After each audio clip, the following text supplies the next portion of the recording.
লোকে বলে ভালোবাসা নাকি মানুষকে বদলে দেয়, কিন্তু কিছু কিছু ভালোবাসা আসে পরীক্ষা নিতে।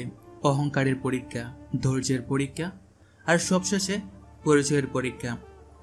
আমার গল্পটাও তেমনই এক পরীক্ষার গল্প। আমি এমন একজনের জীবনে প্রবেশ করেছিলাম যার কাছে পৃথিবীটা ছিল তার পায়ের নিচে, আর মানুষ ছিল খেলার পুতুল।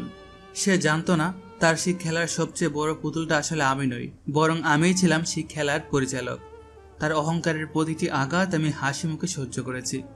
আমি অপেক্ষা করেছিলাম শুধু সেই দিনটার জন্য, যেদিন সে আমার বাইরের সাধারণ পরিচয়টাকে নয়, ভালোবাসবে আমার ভেতরের আমিটাকে। কিন্তু আমি কি পেরেছিলাম, নাকি আমার ছদ্মবেশের জালে আমাদের ভালোবাসার গল্পটা চিরদিনের জন্য হারিয়ে গিয়েছিল? চলুন ফিরে যাই সেই বৃষ্টি ভেজা রাতে, যেখান থেকে আমার এই ছদ্মবেশী ভালোবাসার খেলাটা শুরু হয়েছিল। এতক্ষণ যার কথা শুনলেন ইনি হলেন গল্পের নায়ক আহনাফ রহমান। রাত প্রায় 2টো। ঢাকার অভিজাত এলাকা গুলশানের একটি নিস্তব্ধ আলো আঁধারি রাস্তা। রাস্তার ঠিক মাঝখানে থেমে আছে লাল রঙের একটি অত্যাধুনিক স্পোর্টস কার। গাড়ির ড্রাইভিং সিটে বসে আছে ঈশানা, কিন্তু তার সুন্দর মুখে বিরক্তি আর রাগের ছাপ স্পষ্ট।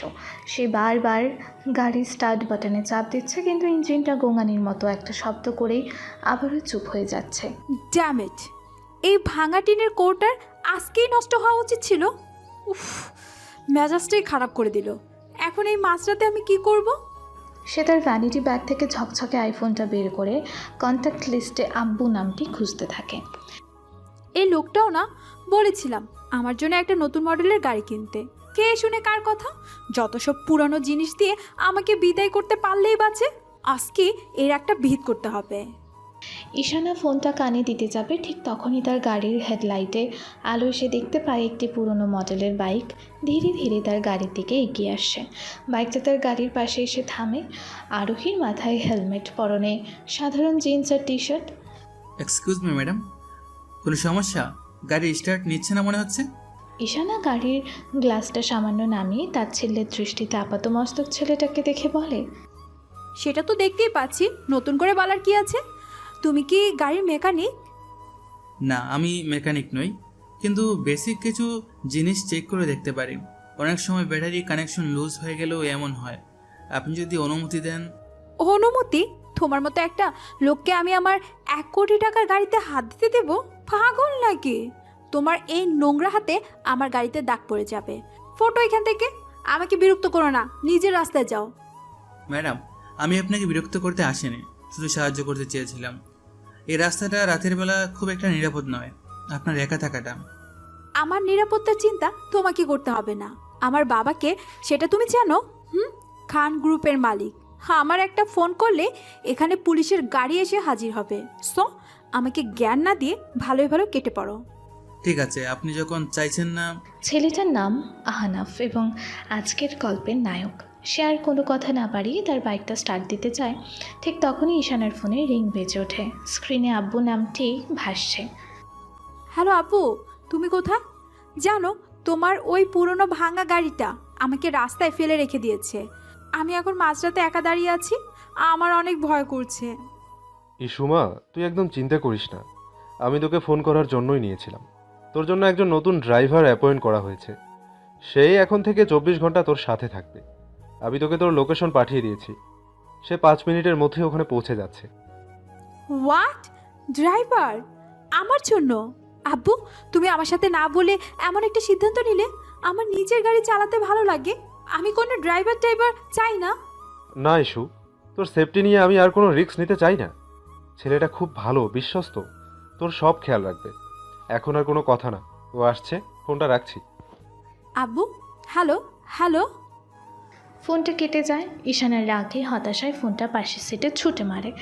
তার প্রাইভেসি নষ্ট হয়ে যাওয়ার আশঙ্কায় তার মেজাজ আরও খারাপ হয়ে যায়। সে আর চোখে একবার পাশে দাঁড়ানো বাইক আরোহীর দিকে তাকায়। সে এখনও যায়নি। কি ব্যাপার, তুমি এখনো দাঁড়িয়ে আছো কেন? আমার তামাশা দেখতে ভালো লাগছে?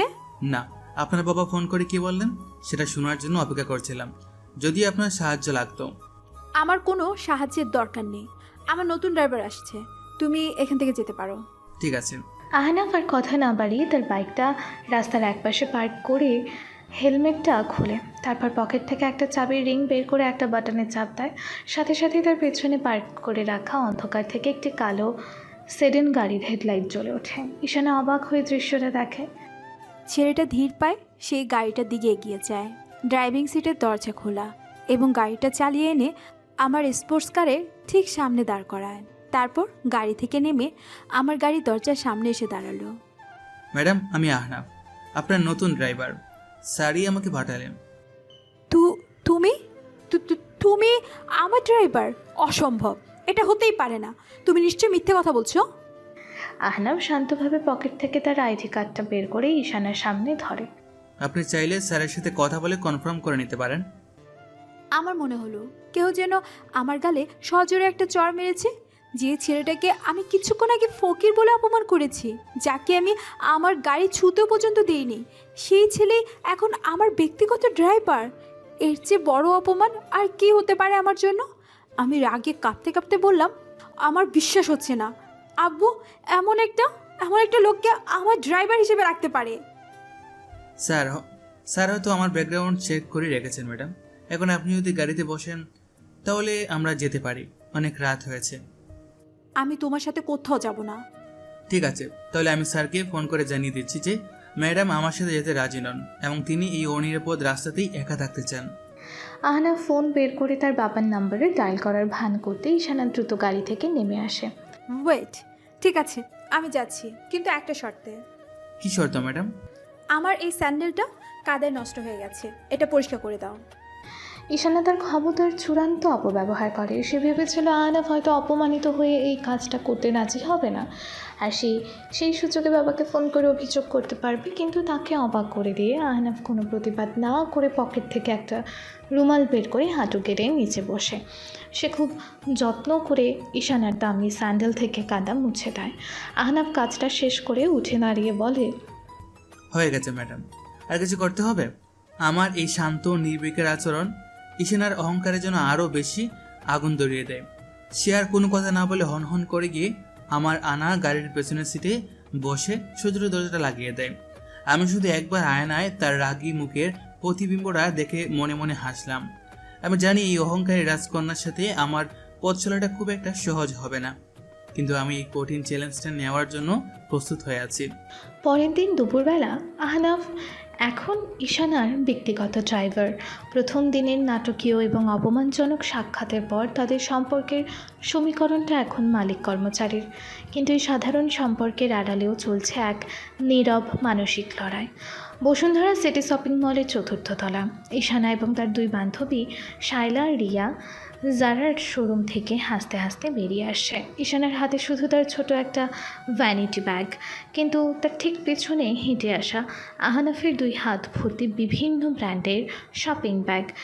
জারারা, ইয়েলো, সেইলর, লুবনান, প্রায় 10-12টা ব্যাগ সে একাই সামলাচ্ছে। তার পরনে সাধারণ কিন্তু পরিপাটি শার্ট প্যান্ট। মুখে হালকা বিরক্তির ছাপ থাকলেও সে সেটা প্রকাশ করছে না। শায়লা বলল, ঈশানা, আজকের কালেকশনটা কিন্তু জাস্ট ওয়াও ছিল। তুই যে রেড ড্রেসটা নিলি, ওটা পরলে তোকে একেবারে এঞ্জেল মনে হবে। অ্যাঞ্জেল না, ডেভিল। ওই ড্রেস পরে ও যখন কোনো পার্টিতে যাবে, সব ছেলেদের হার্ট অ্যাটাক হয়ে যাবে নিশ্চিত। তবে আমার ব্ল্যাক টপসটাও কিন্তু কম সুন্দর না।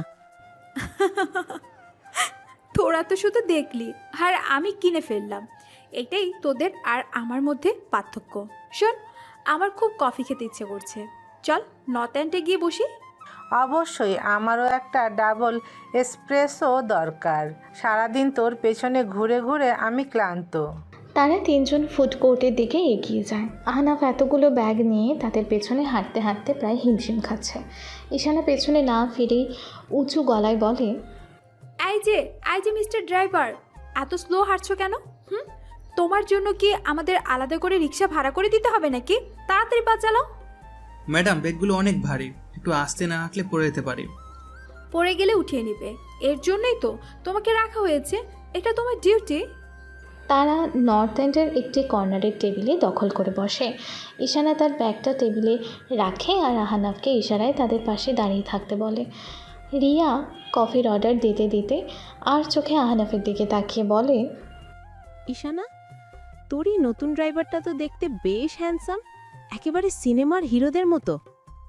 হ্যান্ডসাম তো বটেই, লম্বা ফর্সা আর কি সুন্দর চোখ দুটো। তুই ওকে পেলি কোথায়? ড্রাইভার হিসেবে তো একেবারে বেমানান। তোরা কি খাবি? ও কোনো হিরো টিরো না, ও একটা ড্রাইভার ব্যাস। আব্বু কোথা থেকে যে একে ধরে এনেছে কে জানে। একদমই আনস্মার্ট আর খ্যাত একটা ছেলে। খ্যাত বলছিস?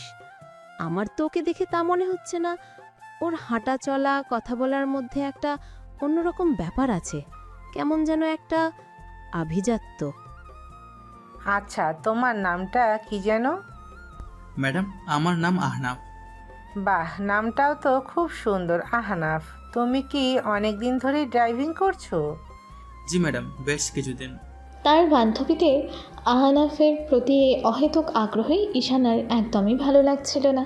তার বুকের ভেতরটা কেমন যেন জ্বলে যাচ্ছিল, যা সে আগে কখনোই অনুভব করেনি। সে কি ঈশান্বিত হচ্ছে তার সাধারণ ড্রাইভারের জন্য? অসম্ভব।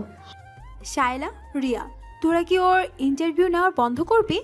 তোরা এখানে আমার সাথে আড্ডা দিতে এসেছিস নাকি আমার ড্রাইভারের সাথে ফ্লার্ট করতে? আরে চড়ছিস কেন? আমরা তো এমনিই কথা বলছিলাম। তুই তো জানিস হ্যান্ডসাম ছেলে দেখলে আমাদের একটু কথা বলতে ইচ্ছে করে। আই যে মিস্টার ড্রাইভার, তোমার তো এখানে দাঁড়িয়ে থাকার কথা না। তুমি কি আমার পার্সোনাল বডিগার্ড নাকি? যাও বাইরে গিয়ে দাঁড়াও। আর শোনো, জি ম্যাডাম। গাড়িটা পার্কিংয়ের B2 লেভেল থেকে বের করে একদম গেটের সামনে এনে রাখবে। আমাদের বের হতে যদি 1 সেকেন্ডও দেরি হয় তাহলে তোমার চাকরি আমি 1 মিনিটে খেয়ে দেব, বুঝেছো? কিন্তু ম্যাডাম, আপনার কপি তো এখনো আসেনি। আপনারা বের হতে তো এখনো। আমি তোমাকে যা বলেছি তুমি তাই করবে, মুখে মুখে তর্ক করবে না। যা বলছি। আহনাফ আর কোনো কথা না বলে নীরবে মাথা নেড়ে ব্যাগগুলো নিয়ে সেখান থেকে চলে যায়। তার চলে যাওয়ার দিকে তাকিয়ে শায়লা আর রিয়া একে অপরের দিকে তাকায়। ঈশানা, তুই ছেলেটার সাথে একটু বেশি খারাপ ব্যবহার করছিস না? বেচারা তো কিছুই বলেনি।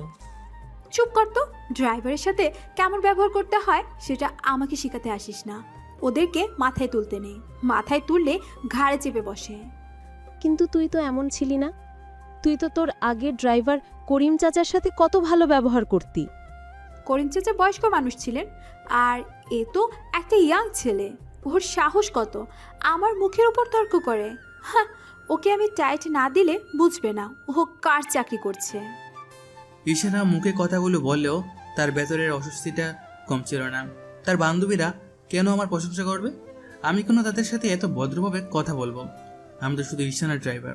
আমার সব মনোযোগ তো শুধু ঈশানার দিকেই থাকার কথা। এই অদ্ভুত অহেতুক অধিকারবোধ ঈশানাকে নিজের কাছে অচেনা করে তুলেছিল। সে বুঝতে পারছিল না আমার এই শান্ত নির্বিকার আচরণ তার অহংকারে আঘাত করেছে, নাকি তার নারী সত্ত্বাকে জাগিয়ে তুলছে। শপিং মল থেকে ফেরার পথে ঈশানার মন কিছুটা বিক্ষিপ্ত। আহনাফের প্রতি তার বান্ধবীদের আগ্রহ এবং নিজের অহেতুক ঈর্ষা, এই দুই মিলিয়ে যে সে আহনাফের ওপর বিরক্ত হয়ে আছে। আহনাফ নির্বিকারভাবে গাড়ি চালাচ্ছে। ঈশানা পেছনের সিটে বসে বিরক্ত মুখে জানালার বাইরে তাকিয়ে আছে। আহনাফ সামনের সিটে আয়নায় মাঝে মাঝে তার প্রতিবিম্বটা দেখছে, কিন্তু কিছুই বলছে না। ঈশানা এই নীরবতা ভাঙার জন্য গাড়ির মিউজিক সিস্টেমটা অন করে। সাথে সাথে কোনো এক নতুন ব্র্যান্ডের রক মিউজিক তীব্র ভলিউমে বাজতে শুরু করে। ভলিউমটা আরও বাড়িয়ে দিয়ে বলে, আহ, ফাইনালি একটু শান্তি। কিছুক্ষণের জন্য হলেও কানের যন্ত্রণাটা তো কমবে। ম্যাডাম, আপনার কি মাথা ধরেছে? মানে আমার মাথা ধরবে কেন? না মানে এই ধরনের চিৎকার চেঁচামেচি তো সাধারণ গান বলে না, এগুলোকে বলে নয়েজ পলিউশন। তাই ভাবলাম হয়তো আপনার মাথা ধরেছে, তাই আপনি যন্ত্রণা কমানোর জন্য আরো বড় যন্ত্রণা দিয়ে সেটা ডাকতে চাইছেন। হোয়াট? তুমি এটাকে নয়েজ পলিউশন বলছো? এটা এখনকার সবচেয়ে ট্রেন্ডি রক ব্র্যান্ড। তুমি এসবে কি বুঝবে? তোমার তো দৌড় ওই মান্না দে আর হেমন্ত মুখার্জি পর্যন্তই, তাই না? খ্যাত কোথাকার। জি ম্যাডাম, আমি মান্নাদের কফি হাউসে সে আড্ডা শুনি বড় হয়েছে। অন্তত সেই গানে কিছু কথা ছিল, সুর ছিল, আবেগ ছিল। আপনার এই গানের মতো শুধু ও ইয়ে বেবি কামন এর মতো অর্থহীন চিৎকার ছিল না। Shut up, just shut up. তুমি একজন ড্রাইভার মতো থাকবে। আমার মিউজিক টেস্ট নিয়ে লেকচার দিতে আসবে না। তোমার কাজ গাড়ি চালানো, তুমি সেটাই করো। আহনাফ আর কোনো কথা না বলে সামনের স্ক্রিনে একটা বাটনে চাপ দেয়। সাথে সাথে ঈশানার পছন্দের রক মিউজিকটা বন্ধ হয়ে গিয়ে মৃদু ভলিউমে কিশোর কুমারের এই পথ যদি না শেষ হয় গানটা বাজতে শুরু করে। তুমি তুমি গানটা বন্ধ করলে কেন? আর এটা কি ধরনের গান চালিয়েছো? এটা কি কোনো বিয়ের গাড়ি নাকি যে এই পথ যদি না শেষ হয় শুনতে হবে? ম্যাডাম, গাড়িটা আপনার হতে পারে, কিন্তু এটার মিউজিক সিস্টেম স্টিয়ারিংটার সাথে কানেক্টেড, আর স্টিয়ারিংটা এই মুহূর্তে আমার হাতে। তাই এখানে কোন গান বাজবে সেই সিদ্ধান্ত নেওয়ার অধিকারও আমার। তোমার সাহস তো কম না, তুমি আমার সাথে অধিকারের কথা বলছো? তুমি কি ভুলে গেছো তুমি কে আর আমি কে? আমি 1 মিনিটে তোমার এই অধিকার বোধ ছুটিয়ে দিতে পারি। পারেন ম্যাডাম, আপনি সবই পারেন, কিন্তু তাতে তো আর সতীটা বলে যাবে না। সতীটা হলো এই মুহূর্তে আমি ড্রাইভার আর আপনি প্যাসেঞ্জার, আর ড্রাইভারের মনোযোগ নষ্ট হয় এমন কোনো কাজ প্যাসেঞ্জার করা উচিত নয়। তার মানে আমার গান শুনলে তোমার মনোযোগ নষ্ট হয়, আর তোমার এই 60-এর দশকের ঘ্যান ঘ্যান শুনলে মনোযোগ বাড়ে, তাই তো? অবশ্যই, এই গানগুলো মনকে শান্ত রাখে। আপনার ওই রক শক গান শুনলে তো আমার গাড়ি চালানোর বদলে গাড়ি নিয়ে আকাশে উড়তে ইচ্ছে করবে। সেটা কি আপনার জন্য নিরাপদ হবে ম্যাডাম? আমার সাথে মুখে মুখে তর্ক করবে না, এক্ষুনি গানটা বন্ধ করো। দুঃখিত ম্যাডাম, এই রিকোয়েস্টটা রাখা সম্ভব হচ্ছে না। আপনি বরং এয়ারপোর্ট ব্যবহার করতে পারেন। আমি আমার নিজের গাড়িতে এসে এয়ারপড ব্যবহার করব কেন? এটা কি পাবলিক বাস? আহনাফ ঈশানার কোনো কথারই উত্তর না দিয়ে মুচকি হাসার গানটা গুনগুন করে গাইতে শুরু করে। ঈশানার রাগে অপমানে জানালার দিকে মুখ ঘুরিয়ে বসে। কিছুক্ষণ পর হঠাৎ গাড়িটা জ্যামে আটকে আছে। আচ্ছা, তোমার সমস্যাটা কি বলো তো? তুমি কি ইচ্ছে করে আমাকে বিরক্ত করো, নাকি এটা তোমার জন্মগত স্বভাব? কোন সমস্যার কথা বলছেন ম্যাডাম? এই যে তুমি সব কিছুতে আমার কথার উপরে কথা বলো, আমার সাথে তর্ক করো। অন্য কোনো ড্রাইভার তো আমার সামনে চোখ তুলে তাকানো সাহস পায় না, আর তুমি? অন্য ড্রাইভাররা হয়তো আপনাকে ভয় পায়, আমি আপনাকে সম্মান করি, ভয় পাই না। আর যেখানে সম্মান থাকে সেখানে যুক্তিসঙ্গত তর্ক হতে পারে। ওয়াও, যুক্তিসঙ্গত তর্ক। তার মানে আমার গান শোনাটা অযৌক্তিক, আর তোমার ওই পুরোনো দিনের ক্যাসেটটা চালানো যৌক্তিক। কোন ইউনিভার্সিটিতে পড়ছো তুমি শুনি? কোন প্রফেসর তোমাকে এই যুক্তি শিখিয়েছে? আমি কোনো ইউনিভার্সিটিতে পড়ার সুযোগ পাইনি ম্যাডাম, আমি জীবনের কাছ থেকে শিখেছি। সেটা তো তোমার কথাবার্তাই বোঝা যায়, একদম আনএডুকেটেড। আচ্ছা শোনো, গাড়িটা ডানে ঘোরাও। কিন্তু ম্যাডাম, আপনার বাসা তো সোজা। আমি কি তোমাকে আমার বাসার রাস্তা চিনাতে বলেছি? আমি বলেছি ডানে ঘোরাও। আমার একটা পার্লারে কাজ আছে, তুমি কি আমার সব কথাতেই প্রশ্ন করবে? আহনাফ আর কোনো কথা না বলে গাড়িটা ডানে ঘোরায়। কিছুক্ষণ যাওয়ার পর দেখা যায় রাস্তাটা বন্ধ, কনস্ট্রাকশনের কাজ চলছে। রাস্তা তো বন্ধ ম্যাডাম। বন্ধ তো আমি দেখতেই পাচ্ছি, তুমি আমাকে আগে বলতে পারতে না যে ওই রাস্তাটা বন্ধ? আমি তো বলেছিলাম যে আপনার বাসা সোজা, কিন্তু আপনিই তো বললেন আপনার সব কথাতে প্রশ্ন করা যাবে না। তার মানে তুমি জানতে যে রাস্তাটা বন্ধ, তাও তুমি ইচ্ছে করে গাড়িটা এদিকে এনেছো শুধু আমাকে বিরক্ত করার জন্য। আমি তো শুধু আপনার নির্দেশ পালন করেছি ম্যাডাম। আপনি তো বললেন আমি যেন আপনার সব কথা শুনে।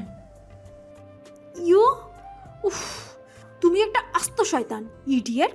আমি আজকেই আব্বুকে বলে তোমার চাকরির ব্যবস্থা করছি।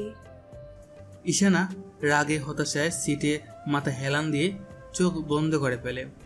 আমি আয়নার দিকে তাকিয়ে তার রাগে লাল হয়ে যাওয়া মুখটা দেখে আমার টুটের কোণে ফুটে ওঠে এক দুষ্টু বিজয়ের হাসি।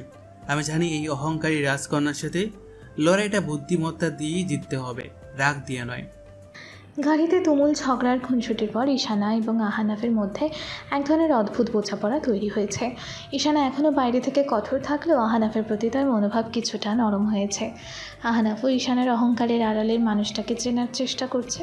কিছুক্ষণ পর খান ভিলা, পুরো বাড়িটা নরম আলোয় সেজে আছে, কিন্তু কেমন যেন প্রাণহীন, নিস্তব্ধ। আহনাফ ঈশানাকে বাড়ির বিশাল গেটের সামনে নামিয়ে দিয়েছে। ঈশানা কোনো কথা না বলে গাড়ি থেকে নেমে হনহন করে বাড়ির ভেতরে চলে যায়। আহনাফ গাড়িটা ঘুরিয়ে চলে যাওয়ার ভান করে, কিন্তু সে বাড়ি থেকে বের না হয়ে একটু দূরে একটা বড় গাছের ছায়ায় গাড়িটা পার্ক করে। প্রতিদিন এত রাগ, এত জেদ, এই মেয়েটা কি কখনো হাসে না? সারাক্ষণ এমন ভাব নিয়ে থাকে যেন পুরো পৃথিবীটা ওর শত্রু। কিন্তু কেন?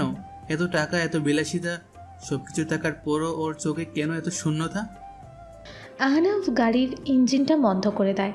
সে শুধু দেখতে চায় এই বিশাল বাড়ির ভেতরে ঈশানার জগৎটা ঠিক কেমন। সে গাড়ির সিটে হেলান দিয়ে খান ভিলার দোতলার বিশাল জানালাটার দিকে তাকিয়ে থাকে। ওই জানালাটা ঈশানার ঘরের সব কিছুই দামি আর রুচিশীল, কিন্তু কেমন যেন গোছানো, প্রাণহীন। ঈশানা তার দামি পোশাকটা বদলে একটা সাধারণ টি শার্ট আর ট্রাউজার পরেছে। তার মুখের সব মেকআপ তুলে ফেলেছে।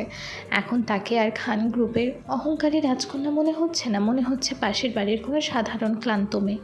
ঈশানা তার পোষা পার্সিয়ান বিড়াল স্নোইকে কোলে তুলে নিয়ে বলে, কি রে স্নয়, তুইও একা আমিও একা, তাই না? দেখলি তো, আজকেও আব্বু আম্মু ফোন করে বলল ওদের ফিরতে আরও 1 সপ্তাহ দেরি হবে। ওদের কাছে তো এই বিজনেস ডিলটাই সব কিছু। নিজের মেয়ের যে একা একা লাগে সেই খবরটা কি তারা রাখে? রাখে না।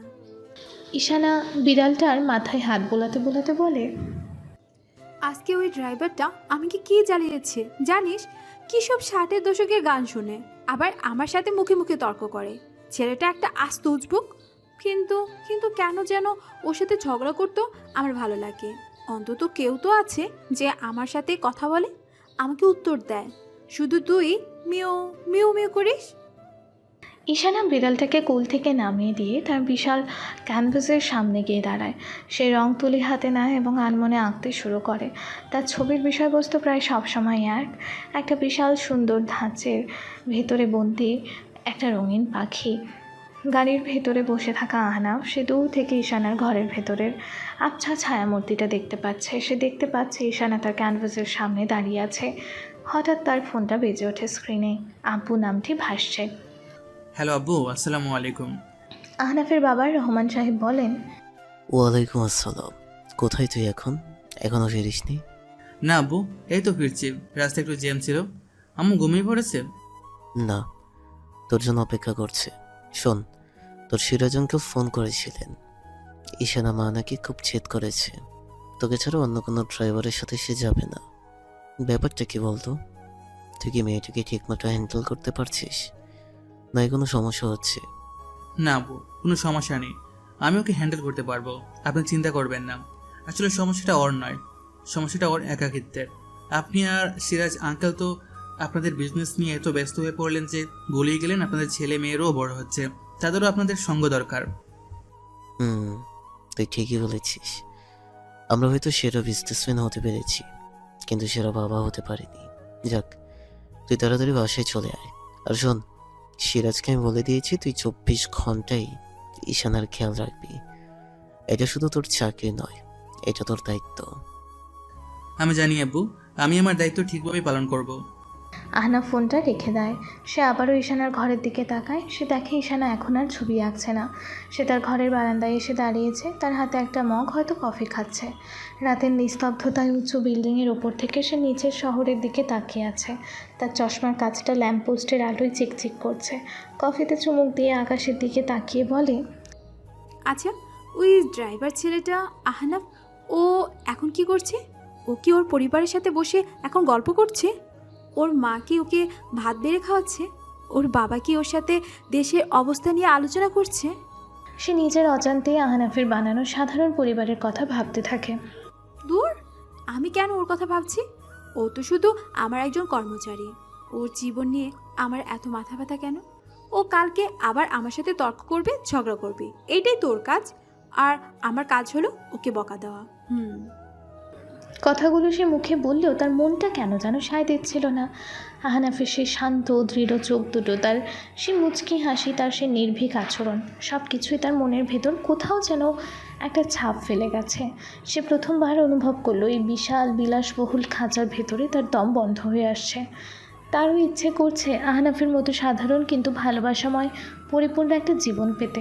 আহনাফ দেখে ঈশানা বারান্দা থেকে ঘরের ভেতরে চলে গেল এবং লাইটটা নিভিয়ে দিল। সে বুঝতে পারে মেয়েটা এখন ঘুমাতে যাবে। সে আর অপেক্ষা না করে গাড়িটা স্টার্ট দেয়। অহংকারের রাজকন্যা, তোমার এই অহংকারের মুখোশটা আমি খুব শীঘ্রই খুলে ফেলবো, কিন্তু সেটা ঘৃণা দিয়ে নয়, ভালোবাসা দিয়ে। তোমাকে আমি দেখাবো জীবনের আসল আনন্দ দামি গাড়িতে বা পোশাকে নয়, তাকে ভালোবাসার মানুষগুলোর সাথে কাটানোর ছোটো ছোটো মুহূর্তে। এরপর আমি গাড়িটা নিয়ে খান ভিলার গেট দিয়ে বেরিয়ে গেলাম। পরদিন গত রাতের পর্যবেক্ষণের পর আহনাফের মনে ঈশানার প্রতি এক নতুন দৃষ্টিভঙ্গি তৈরি হয়েছে। সে এখন ঈশানার অহংকারের পেছনের কারণটা খোঁজার চেষ্টা করছে। অন্যদিকে ঈশানাও নিজের অজান্তে আহনাফের প্রতি এক অদ্ভুত টান অনুভব করছে। ধানমন্ডির বেঙ্গল আর্ট গ্যালারি, বিকেলবেলা। আহনাফ গাড়িটা পার্কিংয়ে রেখে ড্রাইভিং সিটে বসেই অপেক্ষা করছে। ঈশানা তাকে ভেতরে আসতে বলেনি, তাই সে ভদ্রতা বজায় রেখে গাড়িতেই বসে আছে। কিন্তু 10 মিনিট, 15 মিনিট, 20 মিনিট পেরিয়ে যাওয়ার পরও যখন ঈশানা ফিরছে না, তখন তার কপালে চিন্তার ভাঁজ পড়ে। ব্যাপার কি? একটা আর্ট গ্যালারিতে এতক্ষণ ধরে কি করে? নাকি ভিতরে গিয়ে আবার নতুন কোনো কাণ্ড বাঁধিয়ে বসলো? নাকি কোনো সেলফি তুলতে গিয়ে পড়ে গেছে? আহনাফ আর বসে থাকতে পারে না। সে গাড়ি থেকে নেমে গ্যালারির দিকে এগিয়ে যায়। গেটের দারোয়ান তাকে আটকাতে গেলে সে জানায় যে সে ঈশানা ম্যাডামের ড্রাইভার। ম্যাডামই তাকে ভেতরে আসতে বলেছেন। গ্যালারির ভেতরে শান্ত স্নিগ্ধ পরিবেশ। দেয়ালে দেয়ালে টাঙানো নামকরা শিল্পীদের আঁকা ছবি।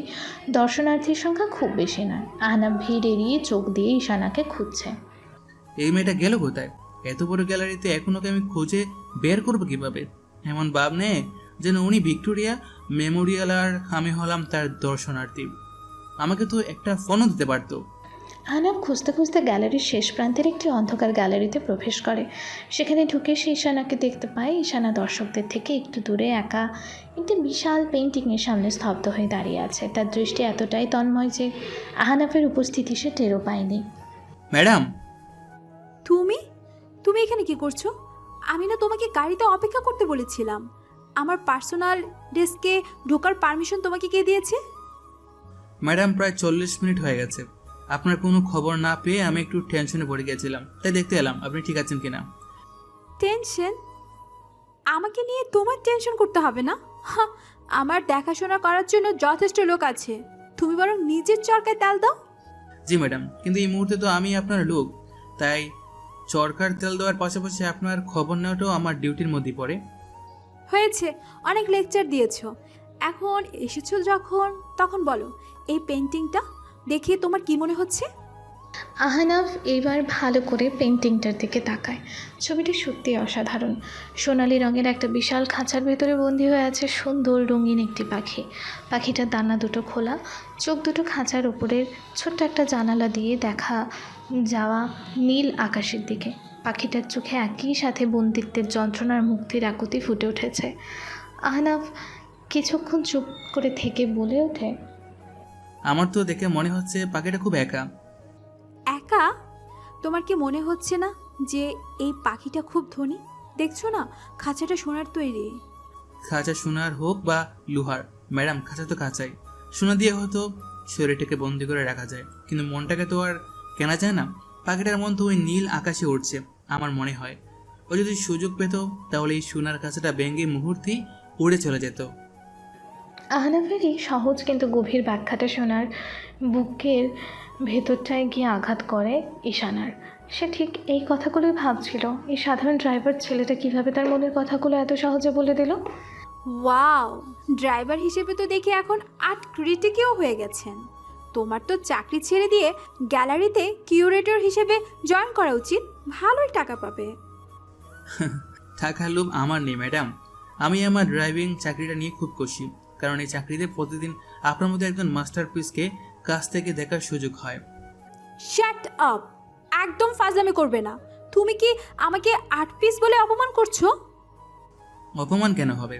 আর্ট পিস তো প্রশংসার যোগ্যই হয়, তবে কিছু আর্ট পিস থাকে যা একটু বেশি অ্যাবস্ট্রাক্ট, সহজে বোঝা যায় না। যেমন ধরুন আপনি।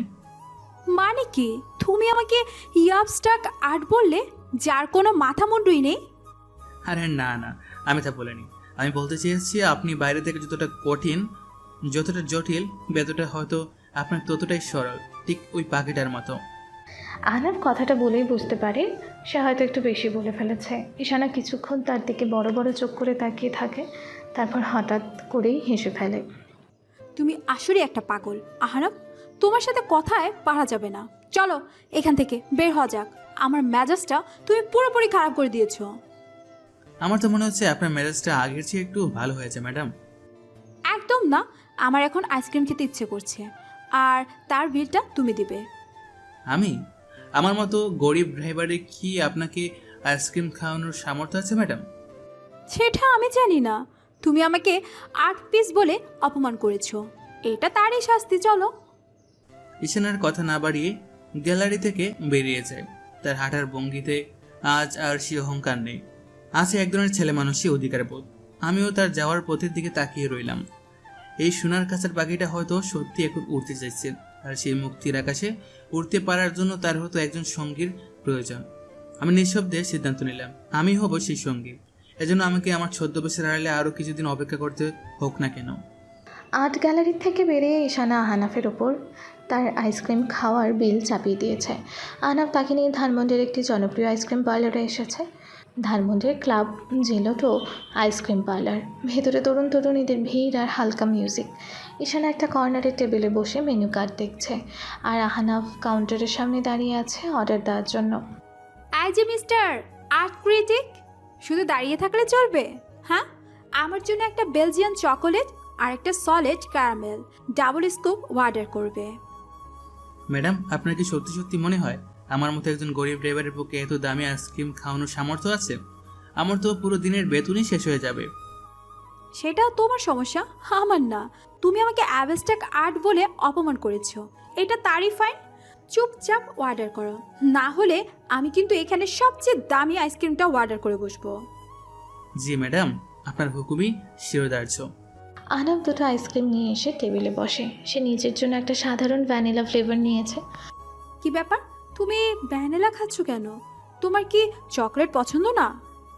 পছন্দ, কিন্তু আমার বাজেটের মধ্যে। এটা সবচেয়ে ভালো অপশন ছিল। তাছাড়া সাদা শীতে মানুষের জন্য ভ্যানিলার মতো সাদা শীতে ফ্লেভারই তো ভালো, তাই না? খুব বেশি ন্যাকা কথা বলতে পারো তো।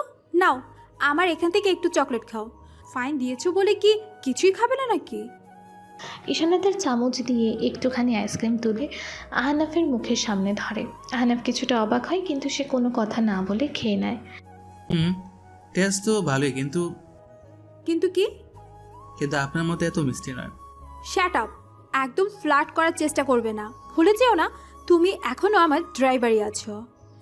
ভুলিনি তো ম্যাডাম, কিন্তু ড্রাইভারের কি প্রশংসা করার অধিকারও নেই? ঈশানা কোনো উত্তর না দিয়ে আইসক্রিম খেতে থাকে। হঠাৎ সে খেয়াল করে তার ঠোঁটের কোনায় একটুখানি চকোলেট লেগে আছে। আহনাফ তার দিকে তাকিয়ে মুচকি মুচকি হাসছে। কি হলো, হাসছো কেন? না, কিছু না। ভাবছিলাম অবস্ট্রাক্ট আর্টের গায়ে মাঝে মাঝে একটু রঙের ছোপ লাগলে তাকে আরও বেশি সুন্দর লাগবে। মানে কি? মানে আপনার ঠোঁটের কোনায়। ঈশানা দ্রুত টিস্যু দিয়ে মুছতে যায়, কিন্তু আহনাফ তার আগেই তার হাতটা ধরে ফেলে। আমি মুছে দিচ্ছি। আহনাফ তার চেয়ার থেকে একটু ঝুঁকে ঈশানার মুখের কাছে আসে। সে টিস্যু দিয়ে নয়, তার নিজের বুড়ো আঙুল দিয়ে আলতো করে ঈশানার ঠোঁটের কোণার চকলেটটুকু মুছে দেয়। তার আঙুলের উষ্ণ স্পর্শে ঈশানার পুরো শরীরে যেন একটা বিদ্যুতের প্রভাবও বয়ে যায়। সে স্তব্ধ হয়ে আপনার চোখের দিকেই তাকিয়ে থাকে। হয়ে গেছে। আহনাফ আবার তার জায়গায় ফিরে গিয়ে বসলেও ঈশানা যেন ঘোরের মধ্যেই থেকে যায়। তার হৃৎপিণ্ডটা অস্বাভাবিক দ্রুত গতিতে চলতে থাকে। এই প্রথম কোনো পুরুষের এত কাছাকাছি এসে তার এমন অনুভূতি হলো। কি হলো ম্যাডাম, আইসক্রিম গলে যাচ্ছে নাকি আপনি নিজেই গলে যাচ্ছেন? তুমি তুমি একটা আস্ত, উফ, যা ইচ্ছা তাই। চলো এখান থেকে, আমার আর এক মুহূর্ত ভালো লাগছে না। ঈশানার কথা না বাড়িয়ে প্রায় দৌড়ে পার্লার থেকে বেরিয়ে যায়। আহনাফ তার রেখে যাওয়া আইসক্রিমের দিকে তাকিয়ে হাসে। সে জানে তার সামান্য একটু স্পর্শে অহংকারী রাজকন্যার মনের ভেতর ভালোবাসার আগুনটা জ্বালিয়ে দেওয়ার জন্য যথেষ্ট ছিল। এই ঘটনার পর ঈশানা এবং আহনাফের মধ্যেকার সম্পর্কটা আরও সহজ হয়ে উঠেছে। তাদের খুনসুটি আর তর্কাতর্কি বাড়লেও এর আড়ালে একে অপরের প্রতি এক ধরনের নির্ভরতা তৈরি হচ্ছে। ঈশানার অহংকারের বরফ গলতে শুরু করেছে। এভাবে আরও 2 দিন কেটে গেল। ঈশানার বিলাসবহুল বেডরুম। রাত, বাইরে মুষলধারে বৃষ্টি হচ্ছে। ঈশানার বিশাল ঠান্ডা ঘরটায় সে একা বিছানায় শুয়ে আছে। তার পুরো শরীর জ্বরে পড়ে যাচ্ছে। সে কম্বল জড়িয়ে ঠকঠক করে কাঁপছে। তার বাবা মা ব্যবসার কাজে সিঙ্গাপুরে। বাড়িতে শুধু বয়স্ক কেয়ারটেকার রহিম চাচা আর 2জন কাজের লোক ছাড়া কেউ নেই। দুর্বল গলায় ফোনটা কানে দিয়ে বলে, হ্যালো রহিম চাচা, আমার খুব শরীর খারাপ লাগছে। আপনি কি একটু ডক্টর হায়দারকে ফোন করে আসতে বলবেন? ম্যাম, এই ঝড় বৃষ্টির মধ্যে তো ডাক্তার সাহেব আসতে পারবেন না। আমি ওনার সাথে কথা বলেছি, উনি আপনাকে প্যারাসিটামলকে সকালে ওনার চেম্বারে যেতে বলেছেন। কিন্তু আমার যে খুব কষ্ট হচ্ছে, মাথাটা ছিঁড়ে যাচ্ছে ব্যথায়। আমি আপনাকে ওষুধ আর গরম পানি দিয়ে যাচ্ছি ম্যাম, আপনি খেয়ে ঘুমিয়ে পড়ুন। আশা করি সকালের মধ্যে জ্বর কমে যাবে। ফোনটা কেটে যায়। ঈশানা অসহায়ভাবে বিছানায় শুয়ে পড়ে। এই বিশাল বাড়িতে এত বিলাসিতার মধ্যে থেকেও অসুস্থ অবস্থায় দেখার মতো তার পাশে কেউ নেই। তার চোখ দিয়ে অজান্তেই পানি গড়িয়ে পড়ে। খান ভিলার বাইরে সিকিউরিটি পোস্টের পাশে ড্রাইভারদের জন্য বানানো ছোট্ট ঘর। আহনাফ সেখানে বসে বই পড়ছিল। তার আজ রাতের ডিউটি শেষ, কিন্তু এই ঝড় বৃষ্টির মধ্যে সে বাসায় ফিরতে পারেনি। আহনাফ রহিম চাচাকে ফোন করে বলে, চাচা আসসালামু আলাইকুম। ম্যাডাম কি ফিরেছেন? কোনো অসুবিধা হচ্ছে না তো? ওয়ালাইকুম আসসালাম। হ্যাঁ বাবা, ম্যাম তো সন্ধ্যায় ফিরেছেন, কিন্তু ওনার তো খুব জ্বর এসেছে, কাঁপছেন একেবারে। আমি ওষুধ দিয়ে এলাম, কিন্তু একা একা মেয়েটা। কি জ্বর এসেছে? আপনি আমাকে আগে বলেননি কেন? ডাক্তার এসেছিলেন? না বাবা, এই বৃষ্টিতে ডাক্তার আসতে রাজি হননি। আপনি চিন্তা করবেন না চাচা, আমি দেখছি। আহনাফ আর এক মুহূর্ত দেরি করে না। সে তার নিজের ফোন থেকে তাদের পারিবারিক ডাক্তার ডক্টর আজমলকে ফোন করে এবং সব খুলে বলে। তাকে এক্ষুনি আসার জন্য অনুরোধ করে। তারপর সে নিজে বৃষ্টিতে ভিজেই ছুটে যায় মূল বাড়ির দিকে। ঈশানের বেডরুমের বাইরে আহনাফ দরজায় নক করে। কে? ম্যাডাম আমি আহনাফ, দরজাটা একটু খুলুন। তুমি? এত রাতে? তুমি তো চলে গিয়েছিলে। দরজাটা খুলুন ম্যাডাম প্লিজ। ঈশানা অনেক কষ্টে বিছানা থেকে উঠে টলতে টলতে গিয়ে দরজা খোলে। দরজা খুলেই সে অবাক হয়ে যায়। আহনাফের চুল পোশাক সব বৃষ্টিতে ভেজা। তুমি তুমি ভিজে গেছো, ভিতরে এসো, তোমার ঠান্ডা লেগে যাবে। দেখি তো, সর্বনাশ, আপনি তো গায়ে অনেক জ্বর। আপনি এখানে দাঁড়িয়ে আছেন কেন? চলুন বিছানায় গিয়ে বসুন। আহনাফ প্রায় জোর করেই ঈশানাকে ধরে বিছানায় নিয়ে বসায়। আমার কাছে আসার দরকার নেই, ইনফেকশন হতে পারে, তুমি যাও এখান থেকে। আহনাফ দ্রুত একটা বাটিতে ঠান্ডা পানি আর তোয়ালে নিয়ে এসে বলে, ম্যাডাম আপনার শরীরের এই অবস্থার চেয়ে বড় ইনফেকশন আর কিছু নেই। চুপচাপ শুয়ে পড়ুন, ডাক্তার আসছে। আহনাফ ঈশানার কোনো বাধা না মেনে তার কপালে জলপট্টি দিতে শুরু করে। তার হাতের ঠান্ডা কোমল স্পর্শে ঈশানের শরীরটা যেন একটু শান্ত হয়। সে আর কোনো কথা না বলে চোখ বন্ধ করে ফেলে। কিছুক্ষণ পর ডক্টর আজমল এসে হাজির হন। তিনি ঈশানাকে পরীক্ষা করে ইঞ্জেকশন আর কিছু ওষুধ দিয়ে দেন।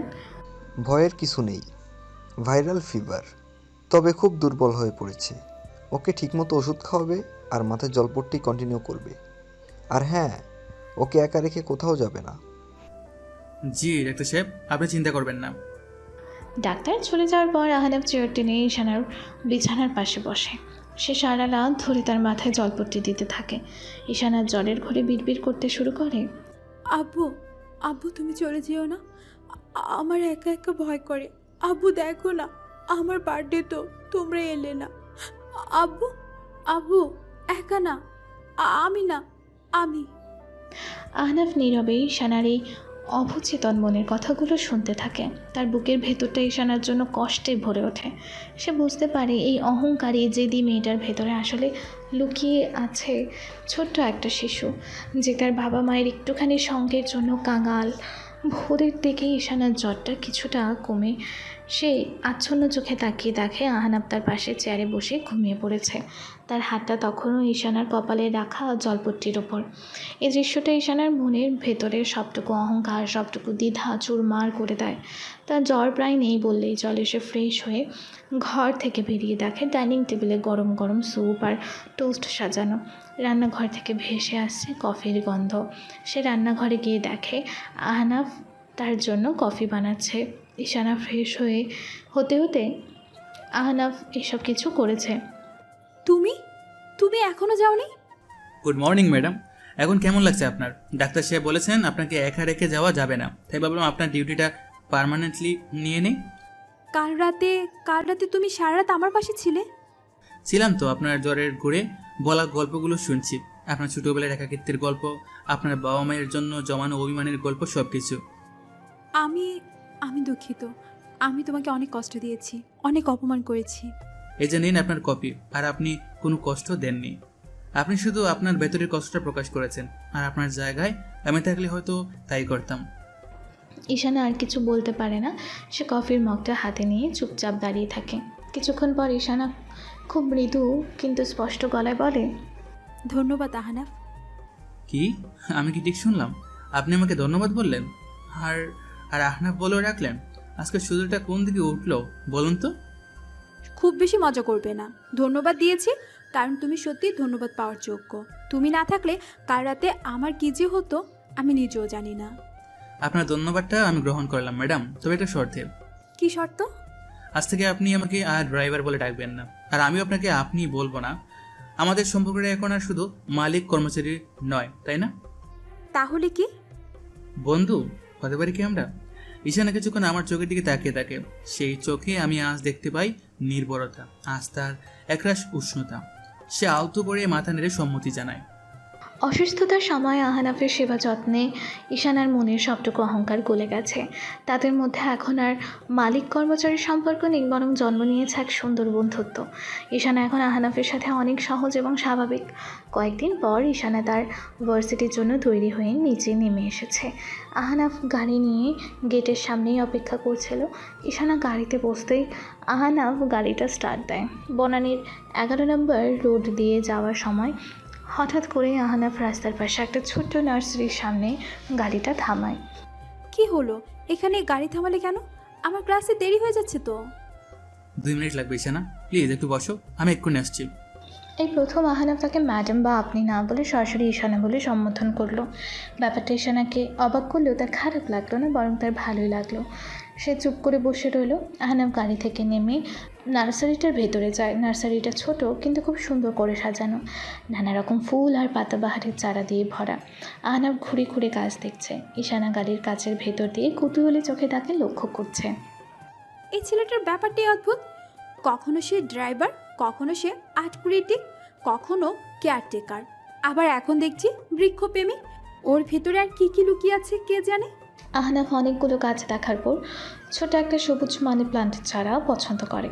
সে গাছের টবটা হাতে নিয়ে নার্সারির মালিকের সাথে হাসি মুখে কথা বলছে আর টাকা পরিশোধ করছে। দৃশ্যটা ঈশানার কাছে কেন যেন খুব স্নিগ্ধ আর সুন্দর মনে হলো। আহনাফ গাছের চারাটা নিয়ে গাড়িতে ফিরে আসে এবং পিছনের সিটে খুব যত্ন করে রাখে। হঠাৎ বৃক্ষপ্রেম জেগে উঠলো নাকি? এই সামান্য পাতাবাহার গাছটা দিয়ে কি হবে? তোমার কাছে হয়তো এটা সামান্য পাতাবাহার ঈশানা, কিন্তু আমার মায়ের কাছে এটা অনেক কিছু। উনি গাছ খুব ভালোবাসেন। আমাদের ছোট্ট বারান্দাটা উনি গাছ দিয়ে এমনভাবে সাজিয়ে রেখেছেন, মনে হয় যেন একটা বাগান। তাই তোমার মা বুঝি বাসাতেই থাকে? উনি তো আমার পৃথিবী। এখন আমার একটাই স্বপ্ন, মায়ের সব ইচ্ছে পূরণ করা। আহনাফের মুখে তার মায়ের কথা শুনে ঈশানার বুকের ভেতরটা কেমন করে যেন ওঠে। সে নিজের অজান্তেই তার মায়ের কথা ভাবতে থাকে। তার মাও তাকে ভালোবাসেন, কিন্তু সে ভালোবাসাটা প্রকাশ পায় দামি উপহার বা বিলাসবহুল জীবনযাত্রার মাধ্যমে। আহনাফের মায়ের মতন এমন নিঃস্বার্থ সাধারণ ভালোবাসা সে কখনোই পায়নি। তোমাদের পরিবারটা নিশ্চয়ই খুব সুন্দর, তাই না? সুন্দর কিনা জানি না, তবে আমরা একে অপরের সাথে আছি, এটাই সবচেয়ে বড় কথা। সুখ তো আর টাকা দিয়ে কেনা যায় না, তাই না? বাকি রাস্তাটার কোনো কথা হয় না, কিন্তু আহনাফের বলা কথাগুলো ঈশানার মনের ভেতর ঘুরপাক খেতে থাকে। সে প্রথমবার তার নিজের বিলাসবহুল কিন্তু একাকী জীবনের সাথে আহনাফের সাধারণ কিন্তু ভালোবাসাময় পরিপূর্ণ জীবনের তুলনা করে। পরের দিন সকালে ঈশানার বেডরুম। সকালে ঘুম থেকে উঠে ঈশানার মেজাজটা খুব ভালো। সে বারান্দার দরজাটা খুলতেই এক ঝলক মিষ্টি রোদ আর তাজা বাতাস তার ঘরে প্রবেশ করে, কিন্তু আজ বাতাসে যেন নতুন কিছুর গন্ধ। সে ভালো করে তাকিয়ে তার বারান্দার ছোট্ট টি টেবিলের ওপর একটা সুন্দর সেরামিকের টবে ঠিক গতকালকের মতোই একটা মানি প্লান্টের চারা রাখা। গাছের সবুজ পাতাগুলো সকালের আলোয় চিকচিক করছে। এটা এখানে কিভাবে এলো? সে এগিয়ে গিয়ে টবটা হাতে নেয়। টবের গায়ে ছোট একটা চিরকুট লাগানো। ঈশানা কাঁপা কাঁপা হাতে চিরকুটটা খোলে। চিরকুটে লেখা, তোমার বিশাল সুন্দর গড়টায় প্রাণের বড্ড অভাব, তাই তোমার একাকিত্ব দূর করার জন্য একজন নতুন সবুজ বন্ধু পাঠালাম। সে হয়তো আমার মতো ঝগড়া করতে পারবে না, মুখে মুখে তর্ক করবে না, কিন্তু আমি নিশ্চিত সে খুব ভালো একজন শ্রোতা হবে। তোমার সব না বলা কথা, সব অভিমান সে নীরবে শুনে নেবে। ইতি, তোমার সাধারণ ড্রাইভার আহনাফ। চিরকুটটা পড়ার সাথে সাথে ঈশানার চোখ দুটো পানিতেই ভরে ওঠে। তার ঠোঁটের কোণে ফুটে ওঠে এক অনাবিল হাসি। সে টবটা খুব যত্ন করে তার বেডরুমের জানালার পাশে এমন একটা জায়গায় রাখে যেখান থেকে সে বিছানায় শুয়েও গাছটাকে দেখতে পাবে। সেদিন দুপুরে গাড়ির ভেতরে। ধন্যবাদ। হঠাৎ আবার ধন্যবাদ কোন উপলক্ষে? আমার নতুন বন্ধুর জন্য। ও, তাহলে তো তোমার বন্ধুর সাথে তোমার পরিচয় হয়ে গেছে। পছন্দ হয়েছে তোমার নতুন বন্ধুকে? খুব, কিন্তু কিন্তু তুমি কেন এটা করলে আহানাফ? আমার জন্য এত ভাবার তো তোমার কোনো দরকার নেই। দরকার আছে ঈশানা, কারণ তোমার একাকিত্বটা আমাকে কষ্ট দেয়। কিন্তু তুমি তো আমার ড্রাইভার, তোমার তো শুধু আমার নিরাপত্তার কথাই ভাবার কথা। আমার একাকিত্ব নিয়ে ভাবা তো তোমার কাজ নয়। হয়তো নয়, কিন্তু কিছু কিছু দায়িত্ব চাকরির বাইরেও থেকে যায়, তাই না? যেমন একজন মানুষ হিসাবে আর একজন মানুষের পাশে দাঁড়ানো, আমি তো শুধু সেটুকু করার চেষ্টা করছি। আচ্ছা আহানাফ, তোমার কি কখনো মনে হয় না যে তুমি একজন ড্রাইভারের চাকরি চেয়েও ভালো কিছুর যোগ্য? কেন? তোমার কি মনে হয় আমি খুব ভালো ড্রাইভার নই? তোমার মতো একজন স্পিড লাভার ম্যাডামকে সামলানো কিন্তু চারটিখানি কথা না। হ্যাঁ, আমি তো বলিনি। আমি বলতে চেয়েছি তোমার কথাবার্তা, তোমার চিন্তাধারা সব কিছুই অন্যরকম। আমার কখনো কখনো মনে হয় তুমি ড্রাইভার নও, অন্য কিছু। ঈশানার এই কথায় আহনাফের বুকের ভেতরটা ধক করে ওঠে। সে কি তবে কিছু সন্দেহ করতে শুরু করেছে? কি ভাবো তুমি আমাকে? কোনো ছদ্মবেশী গোয়েন্দা যে কিনা কোনো বড় রহস্যের সমাধান করতে তোমার ড্রাইভার সেজেছে? হতেও পারে, তোমার যা বুদ্ধি তাতে তোমাকে দিয়ে সবই সম্ভব। তাহলে তো তোমার আমাকে আরো বেশি করে সমীহ করে চলা উচিত, কি বলো? একদমই না, তুমি গোয়েন্দা হও আর জেমস বন্ডি হও। আমার কাছে তুমি আমার সেই ঝগড়াটে 60 দশকই ড্রাইভারই থাকবে। আমাদের এই মিষ্টি কনসুটির মধ্য দিয়ে গাড়িটা এগিয়ে চলে, কিন্তু ঈশানের মনটা আজ পুরোপুরি বদলে গেছে। আমার দেওয়া সেই ছোট্ট মিনি প্ল্যানটা যেন তার সূক্ষ্ম হৃদয়ে ভালোবাসার বীজ বুনে দিয়েছে। সে বুঝতে পারে যে শুধু এই ছেলেটার প্রতি আকৃষ্ট নয়, সে রীতিমতো আমার প্রেমে পড়তে শুরু করেছে। এক সাধারণ ড্রাইভারের অসাধারণ ভালোবাসার কাছে তার এতদিনের অহংকার, তার স্ট্যাটাস সবকিছু আজ তুচ্ছ মনে হচ্ছে। এভাবেই তাদের দিন কাটতে থাকে। আহনাফের দেওয়া ছোট উপহারটি ঈশানার মনে ভালোবাসার জন্ম দিয়েছে। তাদের মধ্যে এখন এক মধুর বন্ধুত্বপূর্ণ সম্পর্ক। ঈশানা এখন আহনাফের সঙ্গেই তার বেশিরভাগ সময় কাটাতে ভালোবাসে। খানবিলার ড্রয়িং রুম, এক সন্ধ্যাবেলা ঈশানা সোফায় বসে ম্যাগাজিন দেখছে। তার মনটা বেশ ফুরফুরে, সে আহনাফের জন্য অপেক্ষা করছে। আহনাফ তার জন্য পুরান ঢাকা থেকে গরম গরম কাচ্চি বিরিয়ানি আনতে গেছে। ঠিক তখনই কলিং বেল বেজে ওঠে। সে দৌড়ে গিয়ে দরজা খোলে। অবশেষে এলে, আমার তো খিদে পেট চোচো করছে, এনেছো আমার? কথাটা শেষ করার আগেই ঈশানা থেমে যায়। দরজায় আহনাফ নয়, দাঁড়িয়ে আছে বিশাল এক ফুলের তোড়া হাতে তার পুরনো প্রেমিক সামির। সামির শহরের নামকরা একজন তরুণ ব্যবসায়ী, দেখতে সুদর্শন এবং আভিজাত্যের ছাপ তার সারা শরীরে।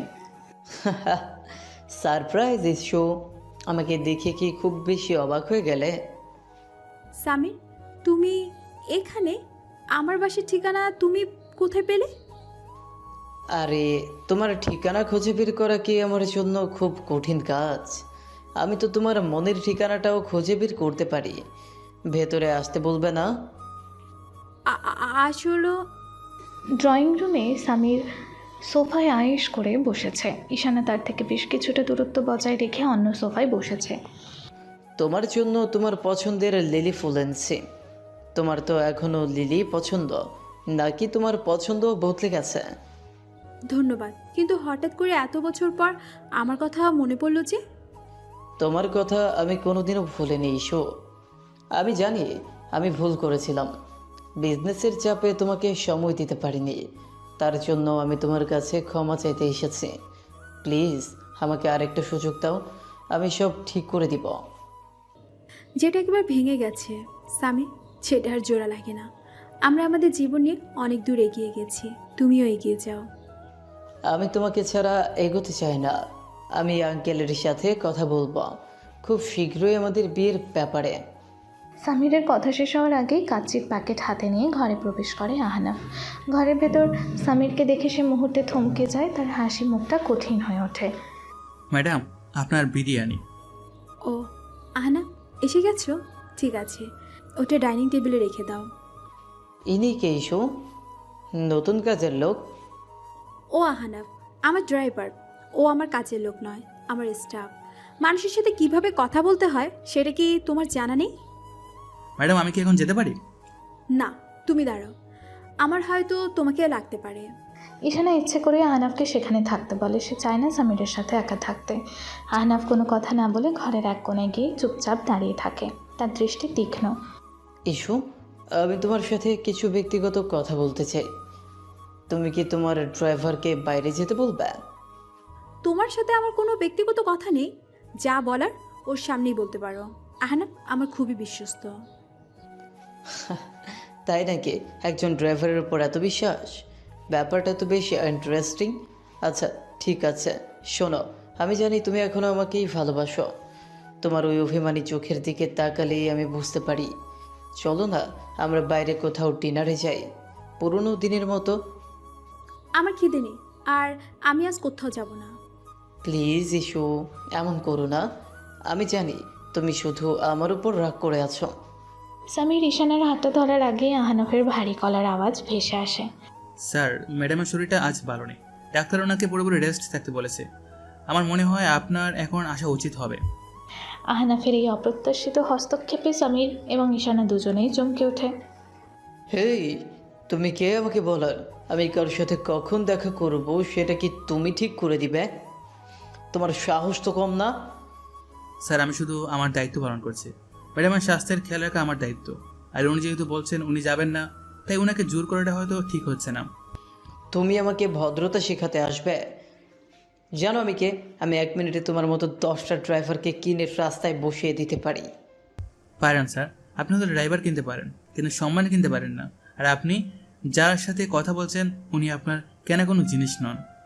আহনাফের এমন হিমশীতল আত্মবিশ্বাসী উত্তরে সামির থতমত খেয়ে যায়। একজন সাধারণ ড্রাইভারের মুখে এমন কথা সে আশা করেনি। ঈশানা অবাক হয়ে আহনাফের দিকে তাকিয়ে থাকে। আহনাফের চোখে সে আজ এক অদ্ভুত অধিকারবোধ দেখতে পায়, যা তার খুব ভালো লাগে। সামির, আমি মনে করি তোমার এখন যাওয়া উচিত। আমার সত্যিই ভালো লাগছে না। আমরা পরে কথা বলবো। ঠিক আছে, আমি যাচ্ছি, কিন্তু আমি আবার আসবো ইসু। আমি তোমাকে এত সহজে ছাড়ছি না। সামির চলে যাওয়ার পর ঘরের ভেতর একটা অস্বস্তিকর নীরবতা নেমে আসে।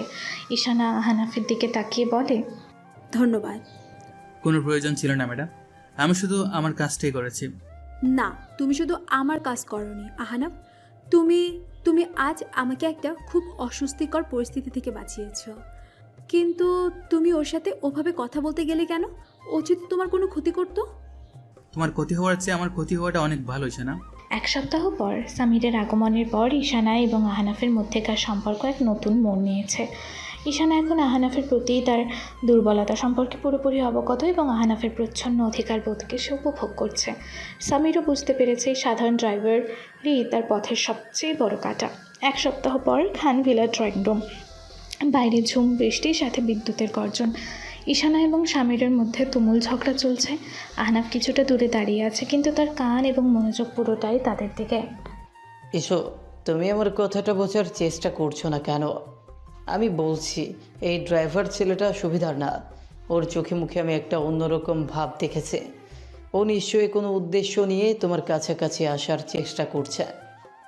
শাট আপ সামির, আহনাফের ব্যাপারে একটাও বাজে কথা বলবে না। ও শুধু আমার ড্রাইভার নয়, ও আমার শুভাকাঙ্ক্ষী। তুমি বরং নিজের চরকায় তেল দাও। সারাদিন কার সাথে ঘুরে বেড়াও, কোথায় যাও, সেই খবরগুলো কি আমি রাখি না ভেবেছো? আমার পার্সোনাল লাইফ নিয়ে কথা বলার অধিকার তোমাকে কে দিয়েছে? আমি একজন বিজনেসম্যান, আমাকে অনেকের সাথে মিশতে হয়। কিন্তু তুমি একটা সাধারণ ড্রাইভারকে নিয়ে এত ডিফেন্সিভ হচ্ছে কেন? ব্যাপারটা কি বলো তো? তোমাদের মধ্যে কিছু চলছে না তো?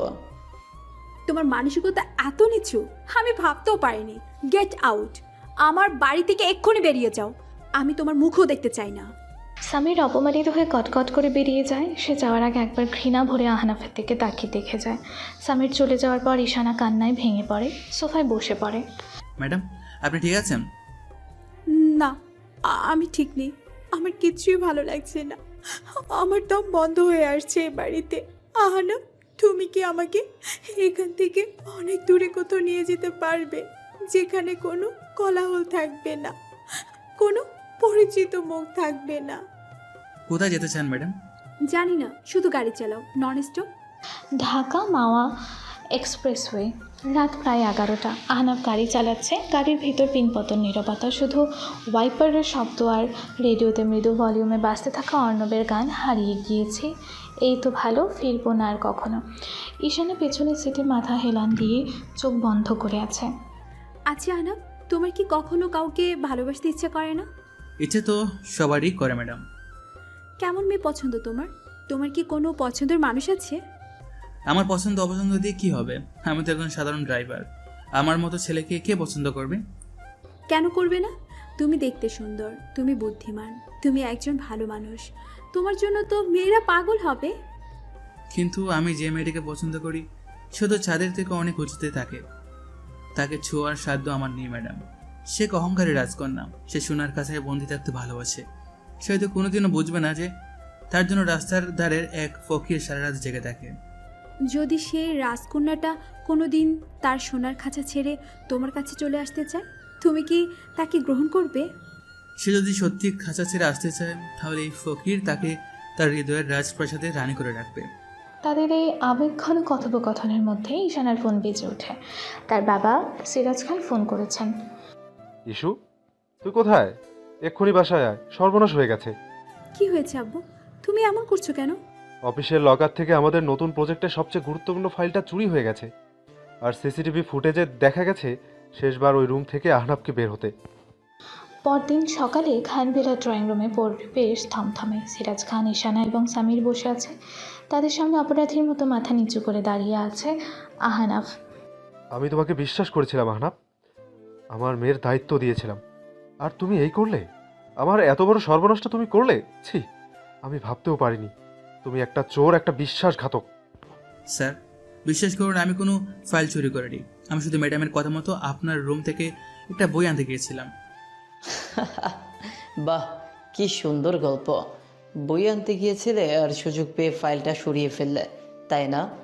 আমি তো ঈশানাকে আগেই বলেছিলাম এই ছেলেটার উদ্দেশ্য ভালো না।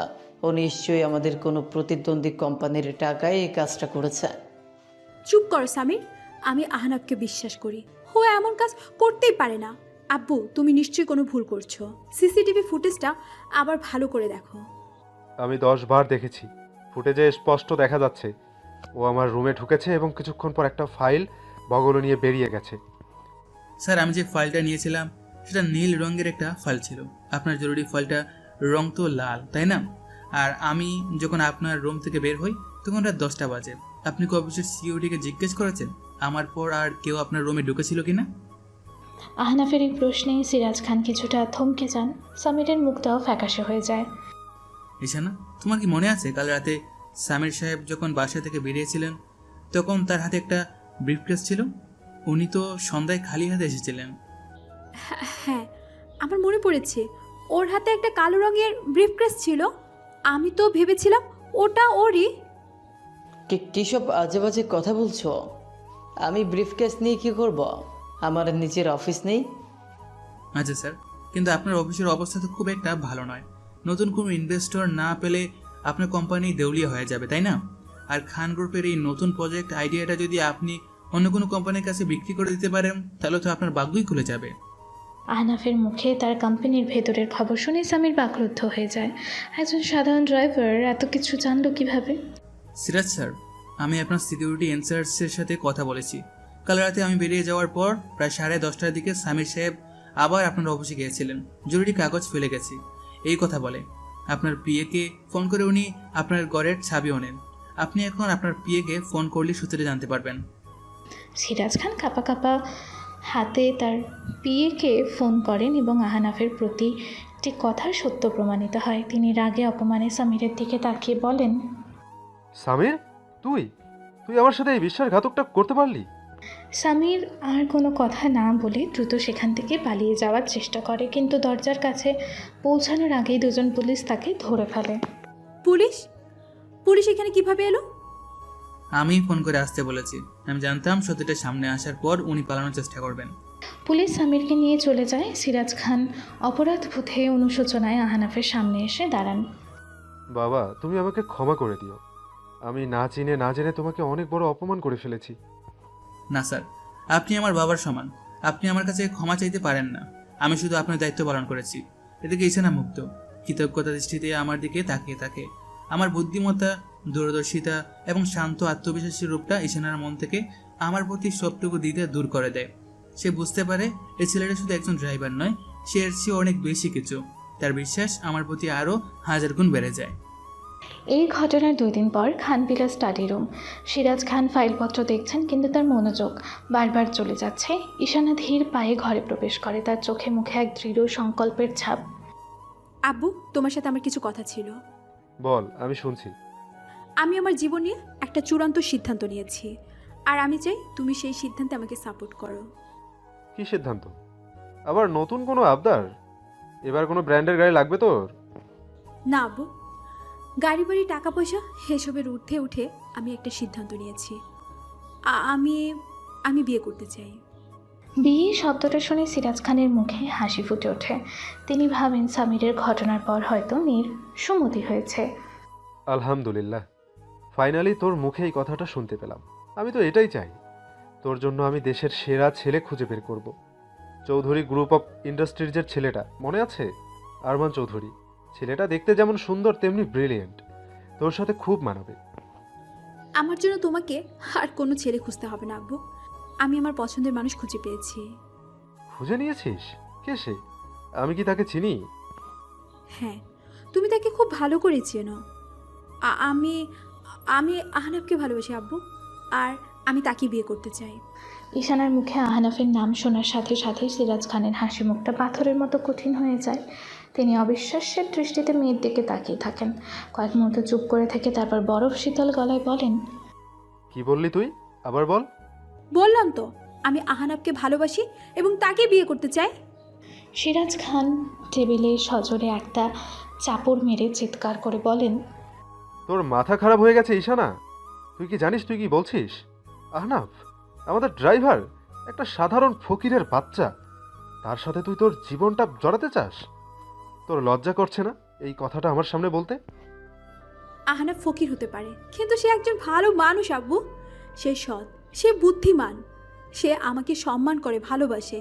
টাকা দিয়ে তো সব কিছু হয় না। টাকা দিয়ে সব কিছু হয় না? এই যে তুই আজ এত দামি পোশাক পরে আমার সামনে লেকচার দিচ্ছিস, যে গাড়িতে করে তুই ঘুরে বেড়াস, যে বাড়িতে তুই থাকিস, এসব কোথা থেকে এসেছে? টাকা থেকে। আর তুই কি চাস আমার একমাত্র মেয়ে বস্তির মতো কোনো ভাড়া বাসায় গিয়ে থাকুক, রিক্সায় করে ঘুরে বেড়াক? যদি আহনাফের সাথে থাকতে হয় তাহলে আমি বস্তিতে থাকতেও রাজি আছি, ওর সাথে আমি রিক্সায় ঘুরতেও রাজি আছি, কারণ ওর সাথে আমি সুখী হব আব্বু, যা আমি তোমার এই বিশাল প্রাণহীন বাড়িতে কোনোদিনও হতে পারিনি। চুপ, একদম চুপ।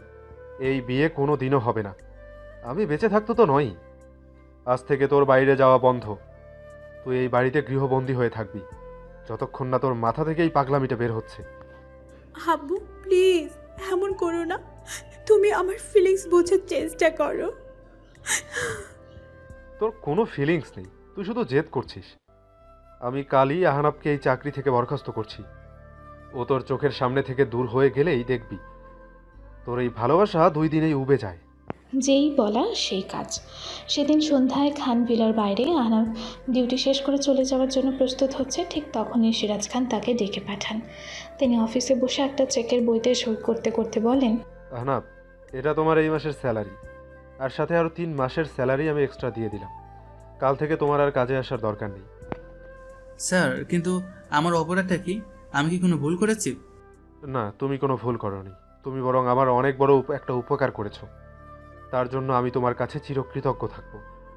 কিন্তু আমি চাই না তুমি আর ঈশানের আশেপাশে থাকো। আমি আপনার কথা ঠিক বুঝতে পারলাম না স্যার। দেখো বাবা, আমি জানি তুমি ছেলে হিসেবে খুব ভালো, কিন্তু তুমি আর আমার মেয়ে ঈশানা, তোমাদের জগৎটা একদমই আলাদা। ঈশানা তোমাকে ভালোবাসার কথা বলেছে আমাকে। কথাটা শুনে আহনাফের বুকের ভেতরটা খুশিতে নেচে উঠলেও সে সিরাজ খানের মুখের দিকে তাকিয়ে বুঝতে পারে পরিস্থিতি কতটা জটিল। ও এখন আবেগের বশে কথা বলছে, ও বাস্তবতা বোঝে না। কিন্তু আমি তো ওর বাবা, আমি তো ওর ভবিষ্যৎটা নষ্ট হতে দিতে পারি না। আমি জানি তোমার মতো ছেলের সাথে থাকলে ও কোনোদিনও সুখী হবে না। ওকে ওর মতো করেই বাঁচতে হবে। কিন্তু স্যার, আমিও ওকে খুব ভালোবাসি। আমি ওকে... ভালোবাসা দিয়ে পেট ভরে না বাবা। তুমি ওকে কি খাওয়াবে, কোথায় রাখবে? তোমার তো নিজের একটা থাকার জায়গাও নেই, তাই না? তোমার মা বাবা আছে, বোন আছে, তাদের দায়িত্ব আছে তোমার উপর। সিরাজ খান ইচ্ছে করেই আহনাফের বানানো গল্পের দুর্বল জায়গাগুলোতে আঘাত করেন। আমি তোমাকে অনুরোধ করছি বাবা, তুমি ঈশানের জীবন থেকে অনেক দূরে চলে যাও। ওকে ওর মতো করে বাঁচতে দাও। তুমি যদি সত্যি ওকে ভালোবেসে থাকো, তাহলে ওর ভালোর জন্য তুমি এটুকু করবে না? যদি যদি আমি না যাই? তাহলে আমাকে অন্য ব্যবস্থা নিতে হবে। তোমার মা আর বোনের ঠিকানা খুঁজে বের করতে আমার 1 ঘন্টার বেশি সময় লাগবে না। আমি চাই না তাদের কোনো ক্ষতি হোক। আশা করি তুমি আমাকে সেই পর্যন্ত যেতে বাধ্য করবে না। সিরাজ খানের এই প্রচ্ছন্ন হুমকি দিয়ে হানাফের চোখ দুটো জ্বলে ওঠে। সে বুঝতে পারে এই লোকটা তার মেয়ের খুশির জন্য যে কোনো পর্যায়ে নামতে পারে। সে ঈশানার কথা ভাবে, সে যদি এখন জেদ করে তাহলে সিরাজ খান হয়তো ঈশানার উপর আরও বেশি অত্যাচার করবেন, আর তার বানানো পরিবারের ক্ষতি করার হুমকি তো আছেই। ঠিক আছে স্যার, আমি চলে যাব। ঈশানাকে বলবেন বলবেন যে আমি এর চেয়ে ভালো একটা চাকরি পেয়েছি, তাই চলে গেছি, ওই জন্য ভালো থাকে। এই বলে আমি আর এক মুহূর্তেও না দাঁড়িয়ে চেকটা টেবিলে ফেলে রেখে ঘর থেকে বেরিয়ে আসলাম। আমার বুকের ভেতরটা ভেঙে চুরমার হয়ে যাচ্ছে। যে মেয়েটার ভালোবাসা পাওয়ার জন্য আমি এত কিছু করলাম, আর সেই মেয়েটার ভালোর জন্যই আমি নীরবে বিদায় নিতে হচ্ছে। আমি একবারও ঈশানার সাথে দেখা করিনি, তাকে ফোনও করিনি। রাতের অন্ধকারে ঈশানার সাথে কোনো যোগাযোগ না করি আমি যেন শহর থেকে উধাও হয়ে গেছি। আজকে আমায় যেতেই হচ্ছে, কারণ খেলাটা এখন অন্যদিকে মোড় নেবে। সিরাজ খানের হুমকিতে আহনাফ চাকরি ছেড়ে এবং ঈশানার সাথে কোনো যোগাযোগ না করে উধাও হয়ে গেছে। ঈশানাকে তার বাবা বাড়িতে প্রায় গৃহবন্দী করে রেখেছেন। সে আহনাফের সাথে যোগাযোগ করার আপ্রাণ চেষ্টা করেও ব্যর্থ হচ্ছে। 3 দিন পর খান ভিলার ডাইনিং টেবিল, থমথমে পরিবেশ। ঈশানা না খেয়ে চুপচাপ বসে আছে, তার চোখ দুটো কান্নার কারণে ফুলে লাল হয়ে আছে। সিরাজ খান তার দিকে কঠিন দৃষ্টিতে তাকিয়ে আছেন। কি হলো, খাচ্ছিস না কেন? এভাবে না খেয়ে থাকলে কি আহনাফ ফিরে আসবে? আমি তোকে বলেছিলাম না ও একটা লোভী ছেলে? দেখলি তো, আমি ওকে চাকরি থেকে বের করে দেওয়ার কথা বলতেই ও কেমন টাকার জন্য আমাকে ব্ল্যাকমেইল করার চেষ্টা করলো। আমি যখন রাজি হলাম না তখন সে লেজ ঘুটিয়ে পালিয়েছে। মিথ্যা কথা, আহনাফ এমন ছেলেই না। তুমি তুমি নিশ্চয়ই ওকে কোনো হুমকি দিয়েছো, তুমি ওকে ভয় দেখিয়েছো, তাই না আব্বু? সত্যি করে বলো, তুমি ওর সাথে কি করেছো? আমি যা করেছি তোর ভালোর জন্যই করেছি। এখন চুপচাপ খেয়ে নে, আর 2 দিন পর আরমান চৌধুরীর পরিবার তোকে দেখতে আসবে। আমি চাই তুই হাসি মুখে তাদের সামনে যাস। অসম্ভব, আমি কোনো আরমান টারমানকে বিয়ে করব না। আমি যদি কাউকে বিয়ে করি তবে সেটা শুধু আহনাফকে করব। আর তুমি যদি ওকে ফিরিয়ে না আনো তাহলে আমি এমন কিছু করব যা তুমি কল্পনাও করতে পারবে না। কি করবি তুই? আমাকে হুমকি দিচ্ছিস? ভুলে যাস না তুই আমার মেয়ে। আমার কথার বাইরে যাওয়ার সাহস তোর নেই। আমি তোমার মেয়ে, তোমার সম্পত্তি নই আব্বু। তুমি আমার জীবনটা নিয়ন্ত্রণ করতে পারো না। আমি আহনাফকে খুঁজে বের করবই। ঈশানা আর এক মুহূর্ত না দাঁড়িয়ে প্রায় দৌড়ে নিজের ঘরে চলে যায় এবং সজোরে দরজাটা বন্ধ করে দেয়। সেই রাতটা ছিল তার জীবনের সবচেয়ে কঠিন রাত। সে প্রথমবার তার বাবার সিদ্ধান্তের বিরুদ্ধে বিদ্রোহ করার সিদ্ধান্ত নেয়। সে রাতে প্রায় 2টো বাজে ঈশানা তার ঘরের বারান্দা দিয়ে একটা দড়ির সাহায্যে নিচে নামছে। তার পরনে সাদা একটা সালোয়ার কামিজ, পিঠে একটা ব্যাগ। সে তার বিলাসবহুল জীবন, তার অহংকার সব কিছু পেছনে ফেলে শুধু তার ভালোবাসাকে খোঁজার জন্য বেরিয়ে পড়েছে। সে বাড়ি থেকে বেরিয়ে একটা সিএনজি নেয়। তার গন্তব্য আহনাফের দেওয়া সেই ঠিকানা, মোহাম্মদপুরের এক ঘিঞ্জি এলাকা। পরের দিন সকালে মোহাম্মদপুরের একটি নিম্ন মধ্যবিত্ত এলাকা, সরু গলি, স্যাঁতস্যাঁতে পরিবেশ। ঈশানা ওড়না দিয়ে নাক ঢেকে একটা নির্দিষ্ট বাড়ির সামনে এসে দাঁড়ায়। এটাই আহনাফের ঠিকানা। ঈশানা দরজায় নক করে। একজন বয়স্ক মহিলা দরজা খোলেন। খালামা, আসসালামু আলাইকুম। এটা কি আহনাফের বাড়ি? আহনাফ? কোন আহনাফ মা? এই বাড়িতে তো আমরা গত 10 বছর ধরে আছি। এই নামে তো এখানে কেউ থাকে না। কিন্তু কিন্তু ও তো আমাকে এই ঠিকানায় দিয়েছিল। ওর মা আর একটা ছোট বোন আছে। না মা, তুমি নিশ্চয়ই কোনো ভুল করেছ। এই গলিতে এই নামে কোনো ছেলে থাকে না। ঈশানার পায়ের নিচের মাটি যেন সরে যায়। সে বুঝতে পারে আহনাফ তাকে তার পরিবার সম্পর্কে যা যা বলেছে সব কিছুই ছিল মিথ্যা। কিন্তু কেন আহনাফ তাকে এভাবে ঠকালো? একটি সাধারণ রেস্টুরেন্ট। ঈশানা তার বেস্ট ফ্রেন্ড রিয়ার সাথে বসে আছে। সে গত 2 দিন ধরে ঢাকার বিভিন্ন জায়গায় বিভিন্ন বস্তিতে আহনাফকে খুঁজে বেড়াচ্ছে। তার অবস্থা পাগলের মতো। ইস্যু, তুই কি পাগল হয়ে গেছিস? তুই এইভাবে কোথায় কোথায় ওকে খুঁজে বেড়াবি? তুই তোর আসল নাম ছাড়া আর কিছুই জানিস না। ওর পরিবারের ঠিকানাটাও তো ভুল। আমি জানি না রিয়া, আমি কিচ্ছু জানি না। আমার শুধু মনে হচ্ছে আহনাফ কোনো বড় বিপদে পড়েছে। ও আমাকে ইচ্ছে করে ঠকায়নি। নিশ্চয়ই এর পেছনে কোনো বড় কারণ আছে। আমার মন বলছে ও এখানে আছে, আমার আশেপাশে কোথাও আছে। কি কারণ থাকতে পারে? তুই কি একবারও ভেবে দেখেছিস হতে পারে তোর বাবাই ঠিক? ছেলেটা হয়তো সত্যিই কোনো প্রতারক ছিল যে তোকে ফাঁসানোর জন্য এসেছিল, এখন ধরা পড়ে যাবার ভয় পালিয়েছে। না, ওর চোখ দুটো মিথ্যে বলতে পারে না রিয়া। আমি ওর চোখে আমার জন্য ভালোবাসা দেখেছি, সম্মান দেখেছি। ও প্রতারক হতে পারে না। আমি ওকে খুঁজে বের করবই।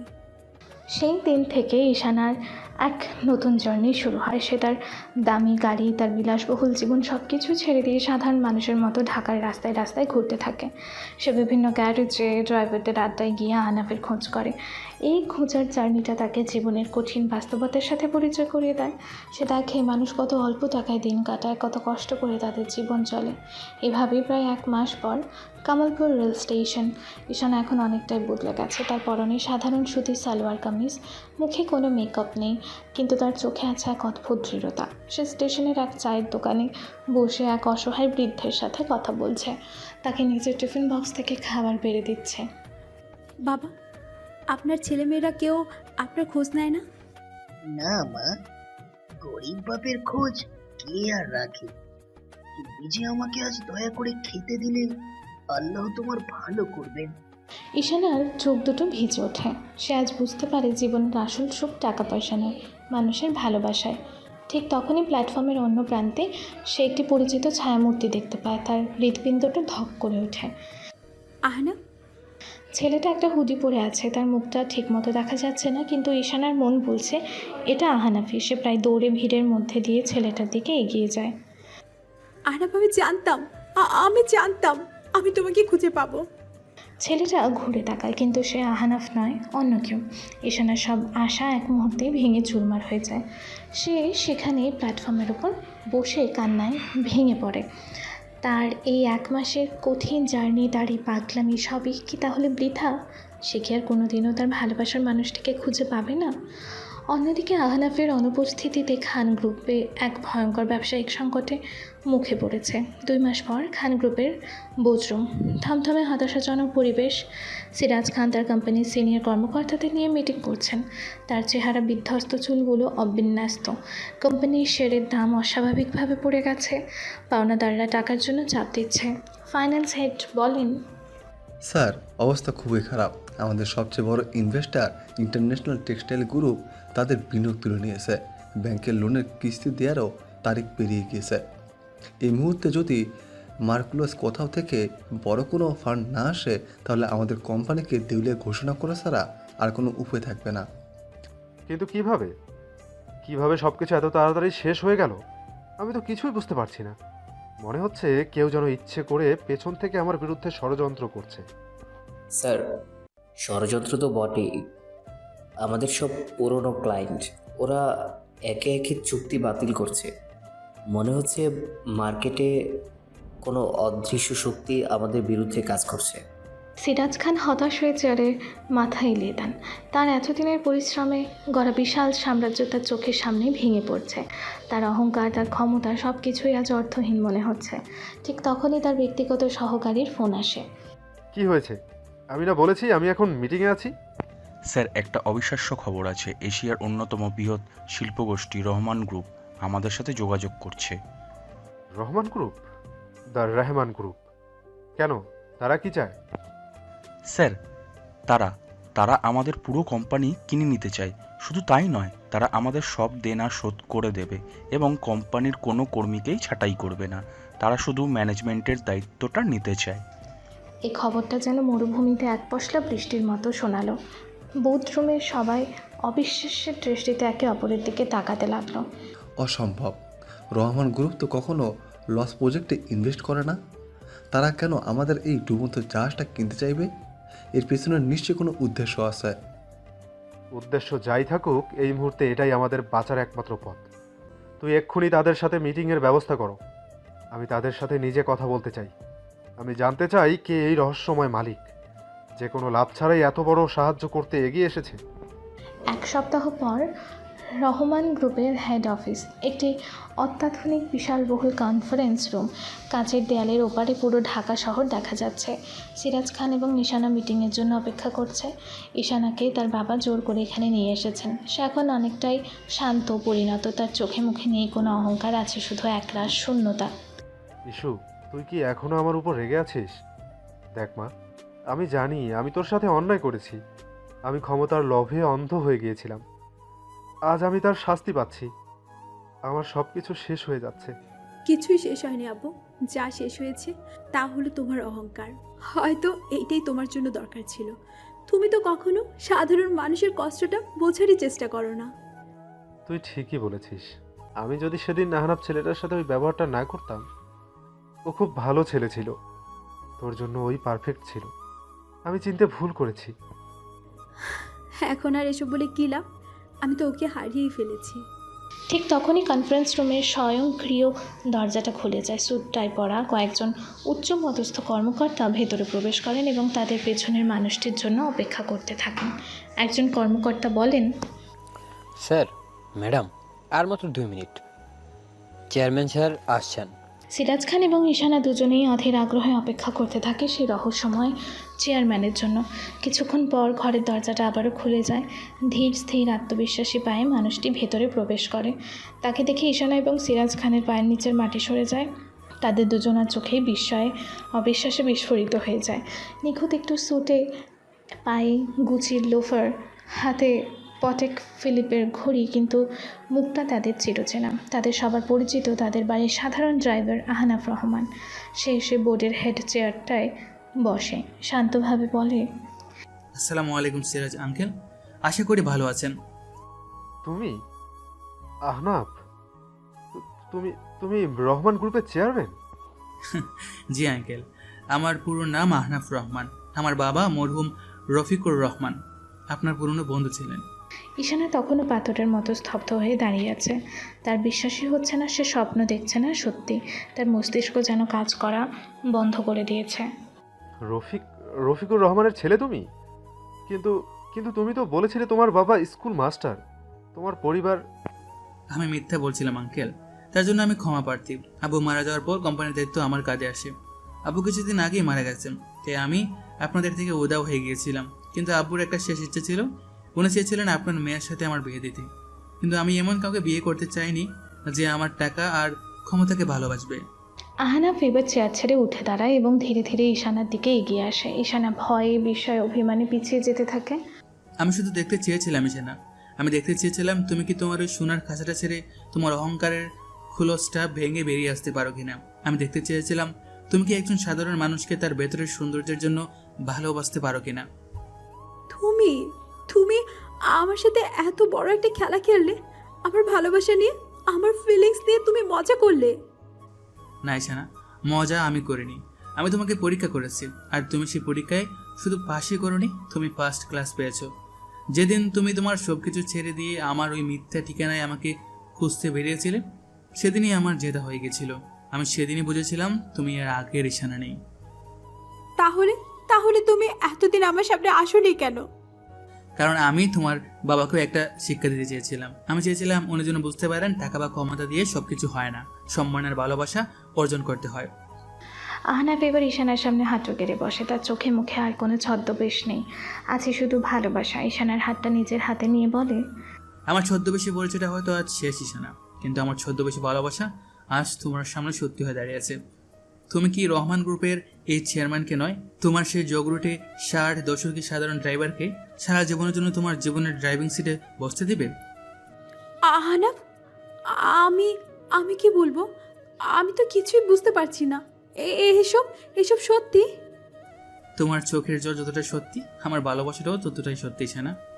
এখন শুধু তোমার উত্তরের অপেক্ষা। আমার উত্তর তো আমি সেই দিনই দিয়ে দিয়েছিলাম, যেদিন আমি তোমার জন্য আমার বাড়ি ছেড়ে বেরিয়ে পড়েছিলাম। হ্যাঁ আহনাফ, আমি রাজি, 1000 বার রাজি। যথেষ্ট হয়েছে, এবার নাটকটা বন্ধ করো বাবা। আমার মেয়েটার শখ সহ্য করতে পারবে না। ঈশানা এবং আহনাফ দুজনেই চমকে সিরাজ খানের দিকে তাকায়। তিনি কাঁদছেন না, বরং তার মুখে এক রহস্যময় তৃপ্তির হাসি। তিনি চেয়ার ছেড়ে উঠে দাঁড়িয়ে হাততালি দিতে শুরু করেন। আব্বু, তুমি তুমি হাসছো? এখানে কি হচ্ছে এসব? আমি তো কিছুই বুঝতে পারছি না। যা হচ্ছে মা, সবই তোর ভালোর জন্যই হচ্ছে। আর এই পুরো নাটকের আসল ডিরেক্টর কিন্তু তোর এই বাবা। ডিরেক্টর? নাটক মানে কি? মানে হলো ঈশানা, তোমার বাবা যতটা সহজ সরল ততটা তিনি নন। উনি আমার থেকে অনেক বড় নায়ক। তখনই কনফারেন্স রুমের অন্য একটি দরজা খুলে ভেতরে প্রবেশ করেন আহনাফের বাবা জনাব রফিকুর রহমান, যাকে আহনাফ এতদিন মৃত বলে এসেছে। তার পাশে আছেন আহনাফের মাও। আঙ্কেল, আপনিও তো। আমি তো বেঁচে আছি মা, আর খুব ভালোভাবেই আছি। আমার বন্ধুর মেয়ের জীবনটা গোছাতে না দেখে কি আমি এত সহজে মরে যেতে পারি? আমার মাথা ঘুরছে। কেউ কি আমাকে খুলে বলবে এখানে আসলে কি হচ্ছে? খান গ্রুপের দেউলিয়া হয়ে যাওয়া, তোমার ড্রাইভার সেজে আসা, আব্বুর অসুস্থতা, সব কিছু কি মিথ্যা ছিল? হ্যাঁ মা, সব কিছুই ছিল একটা সাজানো নাটক। খান গ্রুপ দেউলিয়া হয়নি, বরং আগের চেয়েও অনেক বেশি শক্তিশালী অবস্থানে আছে। তোর জন্য ড্রাইভার খোঁজার নাটক থেকে শুরু করে সামিরের ষড়যন্ত্র, আমার অসুস্থতা, তোর গৃহবন্দী হওয়া, সব কিছুই ছিল আমাদের প্ল্যানের অংশ। কিন্তু কেন আব্বু, কেন তোমরা আমার সাথে এত বড় একটা খেলা খেললে? কারণ আমরা তোর ভেতরের অহংকারের দেয়ালটা ভাঙতে চেয়েছিলাম মা। আমরা চেয়েছিলাম তুই যেন টাকা আর স্টেটাসের ঊর্ধ্বে উঠে একজন মানুষকে তার মনুষ্যত্বের জন্য ভালোবাসতে শিখিস। আহনাম যখন প্রথম তোকে ছদ্মবেশে দেখার প্রস্তাব দেয়, আমি প্রথমে রাজি ছিলাম না, কিন্তু তার বাবা আমার বন্ধু, সেই আমাকে এই প্ল্যানে রাজি করায়। আমি শুধু দেখতে চেয়েছিলাম ঈশানা, যে আমার সাধারণ পরিচয়টা জানার পরও তুমি আমাকে ভালোবাসো কিনা। আর তুমি আমার সব কল্পনাকে হার মানিয়ে দিয়েছো। তুমি শুধু আমাকে ভালোবাসোনি, তুমি নিজেকেও নতুন করে আবিষ্কার করেছো। আর তোমার এই বদলে যাওয়াটা ছিল আমাদের এই নাটকের সবচেয়ে বড় পুরস্কার। তার মানে আমার 1 মাসের ওই পাগলের মতো রাস্তায় রাস্তায় ঘোরা, আমার কান্না, আমার কষ্ট, সব কিছুই তোমরা উপর থেকে মজা নিচ্ছিলে? মজা নিচ্ছিলাম না মা, কষ্ট পাচ্ছিলাম। প্রতিদিন তোর কষ্ট দেখে আমার বুকটা ফেটে যেত, কিন্তু আমি জানতাম এই কষ্টটাই তোকে খুঁটিয়ে সোনায় পরিণত করবে, তোকে জীবনের সেই শিক্ষাটা দেবে যা আমি তোকে আমার 1000 কোটি টাকা দিয়েও কোনোদিনও দিতে পারতাম না। ঈশানা কিছুক্ষণ সবার মুখের দিকে তাকিয়ে থাকে, তারপর তার সব রাগ, সব অভিমান গলে গিয়ে কান্নায় পরিণত হয়। সে তার বাবাকে জড়িয়ে ধরে। আমি তোমাদের সবাইকে খুব কষ্ট দিয়েছি, তাই না আব্বু? না মা, তুই আজ আমাকে পৃথিবীর সবচেয়ে সুখী বাবা বানিয়েছিস। কিছুদিন পর খান ভিলার পাশের বিশাল লনে আহনাফ এবং ঈশানার বিয়ের জমকালো অনুষ্ঠান চলছে। চারিদিকে আনন্দের কোলাহল। অনুষ্ঠানের এক পর্যায়ে আহনাফ তার বন্ধুদের সাথে কথা বলতে বলতে লনের ভেজা মাটির ওপর দিয়ে হেঁটে আসে। তার দামি স্যুটের সাথে পরা চকচকে জুতোয় কাদা লেগে যায়। দেখ, পুরো জুতোটাই নষ্ট হয়ে গেল। সে একটা চেয়ারে বসে টিস্যু দিয়ে জুতাটা পরিষ্কার করার চেষ্টা করতে থাকে। ঠিক তখনই লাল বেনারসি শাড়িতে সেজে থাকা ঈশানা সেখানে আসে। সে আহনাফের এই অবস্থা দেখে কোনো কথা না বলে তার সামনে হাঁটু গেড়ে বসে পড়ে। ঈশানা, কি করছো তুমি? ওঠো, সবাই দেখছে। সবাই দেখুক। সে তার শাড়ির আঁচল দিয়ে নয়, একটা ভেজা রুমাল দিয়ে খুব যত্ন করে আহনাফের জুতোর কাদা মুছে দিতে শুরু করে। ঈশানা প্লিজ, এটা করার কোনো দরকার নেই। আমি তো আছে আহনাফ, খুব দরকার আছে। প্রথম দিন আমি আমার ক্ষমতার অহংকার তোমাকে দিয়ে আমার স্যান্ডেল পরিষ্কার করিয়েছিলাম, তোমার মনে আছে? আজ আমি আমার ভালোবাসার অধিকারে তোমার জুতো পরিষ্কার করে সেই ভুলের প্রায়শ্চিত্ত করতে চাই। ঈশানার খুব যত্ন করে জুতোটা পরিষ্কার করে দেয়, তারপর উঠে দাঁড়িয়ে আহনাফের দিকে হাত বাড়িয়ে দেয়। আমার সাধারণ ড্রাইভার সাহেব, এবার কি আপনার অহংকারী বইয়ের হাত ধরে বাকি জীবনটা চলার জন্য প্রস্তুত? আমি তো সেই প্রথম দিন থেকেই প্রস্তুত ছিলাম। আমার ছদ্মবেশী ভালোবাসা। তারা দুজনে হাতে হাত রেখে হাসতে হাসতে বেঞ্চের দিকে এগিয়ে যায়। তাদের এই হাসির শব্দে আর ভালোবাসার দৃষ্টি বিনিময়ের মধ্যে দিয়ে একটি অসাধারণ নাটকীয় এবং ছদ্মবেশী ভালোবাসার গল্প তার চূড়ান্ত পূর্ণতা পায়।